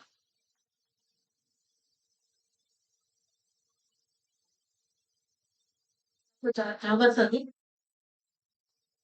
Dr. Ravichandran, Jyasagar, Dr. Narayan, Karti,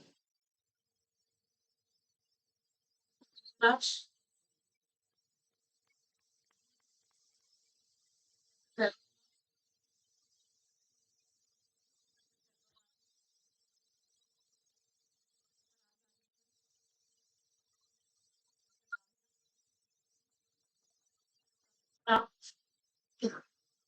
Soumya,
Sally,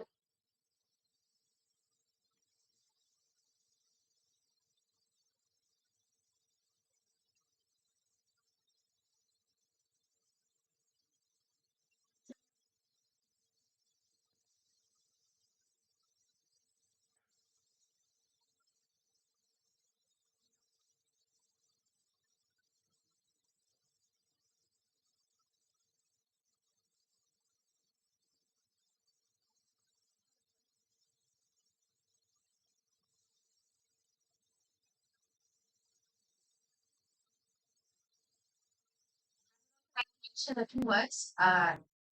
Matches are very limited from Mr. Hans. We had only 35, but our organizing team count is very high.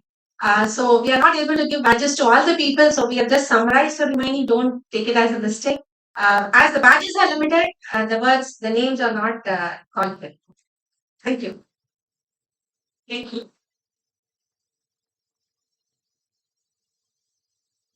I would now like to request Dr. R. Venkatesan, Chair of ICAIO 2025, to give the valedictory address.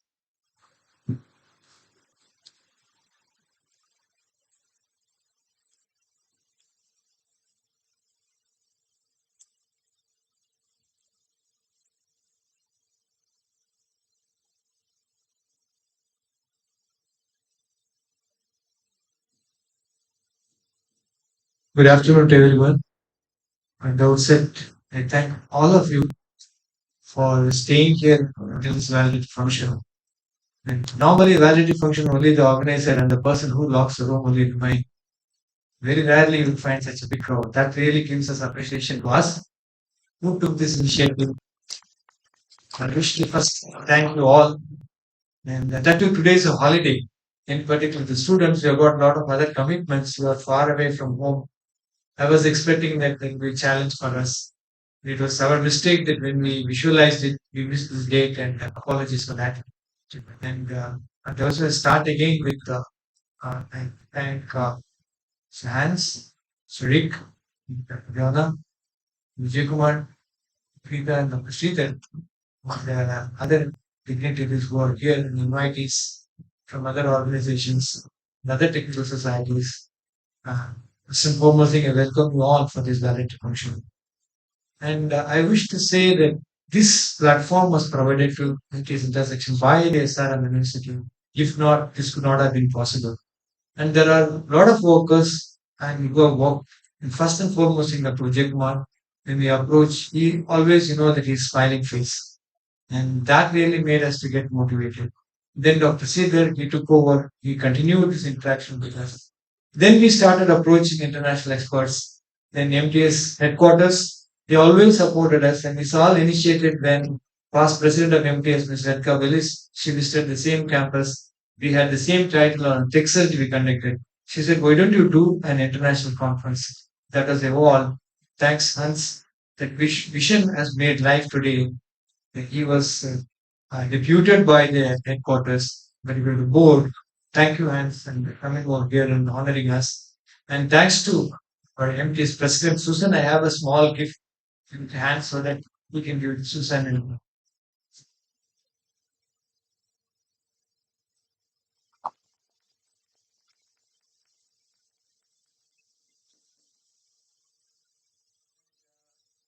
next, I wanted to thank Rick. He's my good old friend. We had a common friend, Rainbow. We had been mentioning about that. When we visualized this, immediately the first response came from him. Yes, I'm coming. He was supposed to come with another good friend of us, Dr. Jyotika Vimani, who is a director and who was doing a lot of work on underwater robotics. We could have learned a lot. She said, I will come with Rick, but she couldn't make it. Thanks to Rick for keeping your commitment till the last minute and you have come over here. And Dr. Joanna, she is representing UN Ocean Brigade. And we got this UN endorsement and we got a message from Secretary General. These are all really good, important thing for all of us. She has come with her husband. Both of them, they are all very senior oceanographers. And we got connected. The world is so small. I have worked a project in Bulgaria and I worked at UCTM. We have a patent with them. And I visited many times to Bulgaria. And she happens to be from the same university. So we get connected. And oceanographer, her husband is also, we are part of another group and he's a modeler and University of Hamburg where I worked and they are from that. So you can, when you meet people, you get connected to them, then your bonding grows longer and this continues. This is what an example I want to give it to young students. These connections, what we are established here, definitely will help you for you make your vision to a reality and you get benefited in their career. Next, Dr. Sridhar, he has been supporting us. You can see that he's always there and his complete faculty. They are like a family to us. I've never seen it like this, a family coming together and working with us. thanks to all the faculty, first and foremost, in not only from the triple E department, he's in all the department they are with us. Without their support and involvement, it's not possible. Then all the students, they are the pillars. They work day and night. We come and go, but the background work need to be done. They all have done a lot of efforts they have put in, and thanks to all of them for making this to happen. And another important person who is not known to all of you, and is Dr. Peter's husband, Mr. Rajesh. He could not be here, in any of the conference, the challenge for us is to make a printing. The proceedings, normally the previous day or just before the function it comes, normally it's difficult to remove, it is with adhesive. Here is a person who had done all the work. You can see the certificate, the quality of what he has done, his own design, his own printing, and even the computer system in the journal. I gave him the work in the last minute. In spite of his personal commitment, they are supposed to be engaged with the religious activity today. In spite of that, he fulfilled. Hats off to him. Peter would convey our sincere thanks to him. I wanted him to be here. Today he's not there. I don't want to miss thanking him for all the silent work what he has done. Then many other people like Sridhar came from IIT. He said, I want to take up the session. He came forward. Then we had Commodore Ramitri. He moderated the session and many of the industry persons came forward. They joined with us. It's when you look at it, it's all happened. But the stitching together, making this happen, and there is a main coordination by Dr. Preeta. She, thanks to Dr. Vijay Kumar and Dr. Sridhar, some of her administrative responsibility will slow down and she was given allowed to do more of this conference related activity. That is why it is possible for us for a meticulous planning, whatever she has done. And on behalf of all of us, small felicitation to her. I'm sure that she will.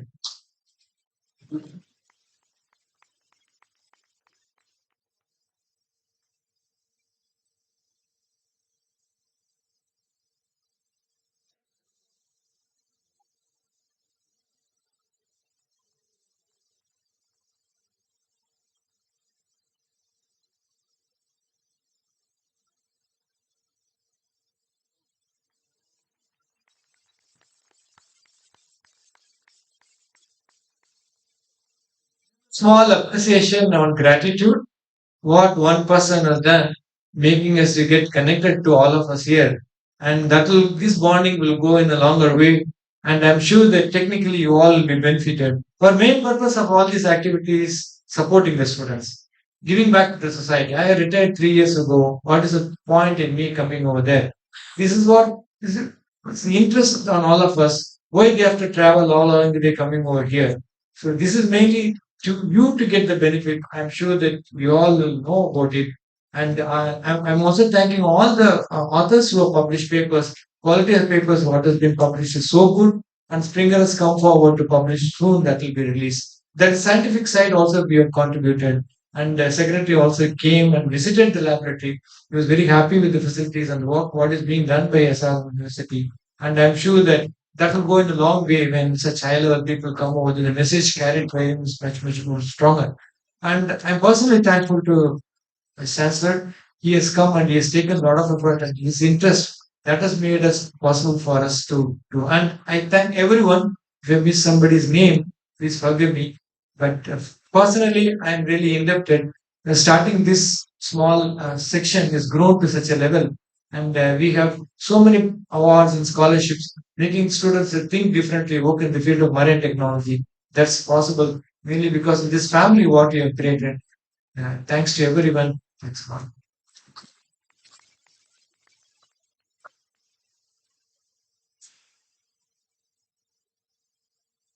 I request Dr. Joanna to say a few words about the conference.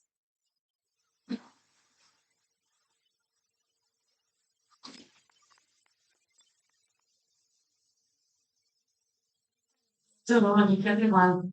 It was really a great pleasure, real pleasure to be here. It's a really enjoyable event, and I am sure that this will be one of the many other successful events, especially for the early career students to exchange ideas, to exchange their projects is very important for their future career. Thank you very much for the great organization. It was a big success and it was really enjoyable event.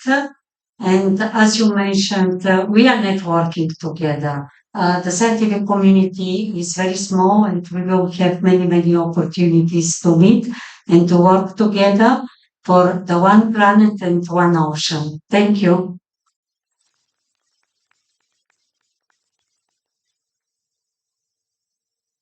Now request Mr. Hans to say a few words on the conference.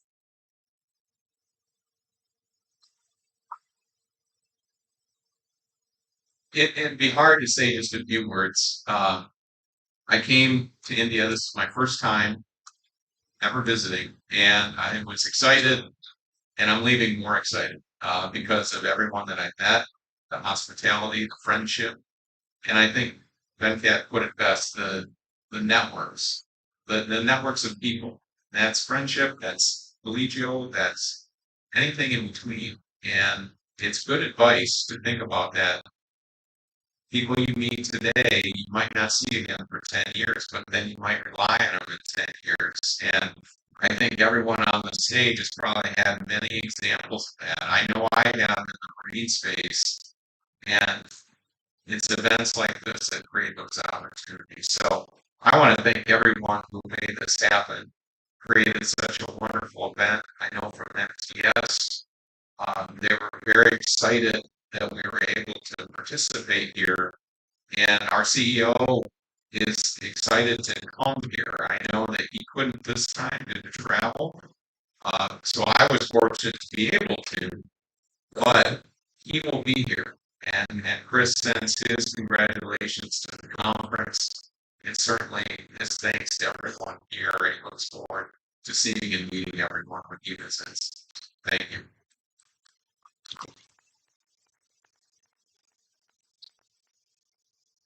I request Mr. Rick Cole to say a few words.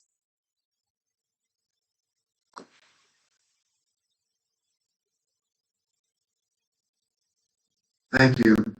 The one thing that I can say off the top is this has been an outstanding few days. It's been an amazing experience for me, my first trip to India.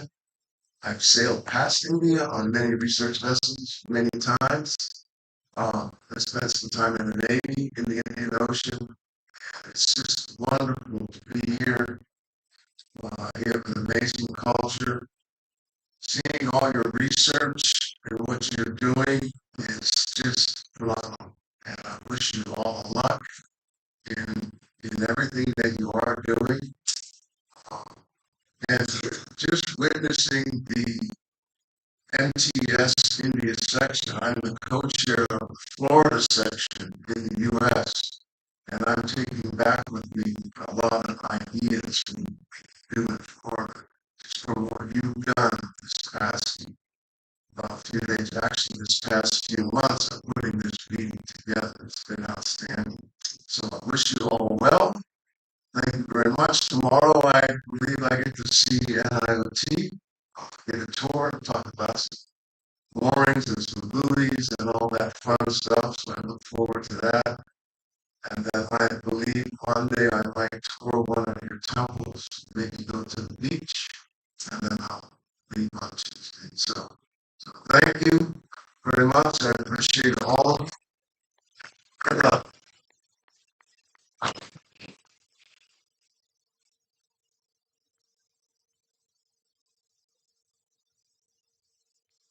We now request feedback from the participants.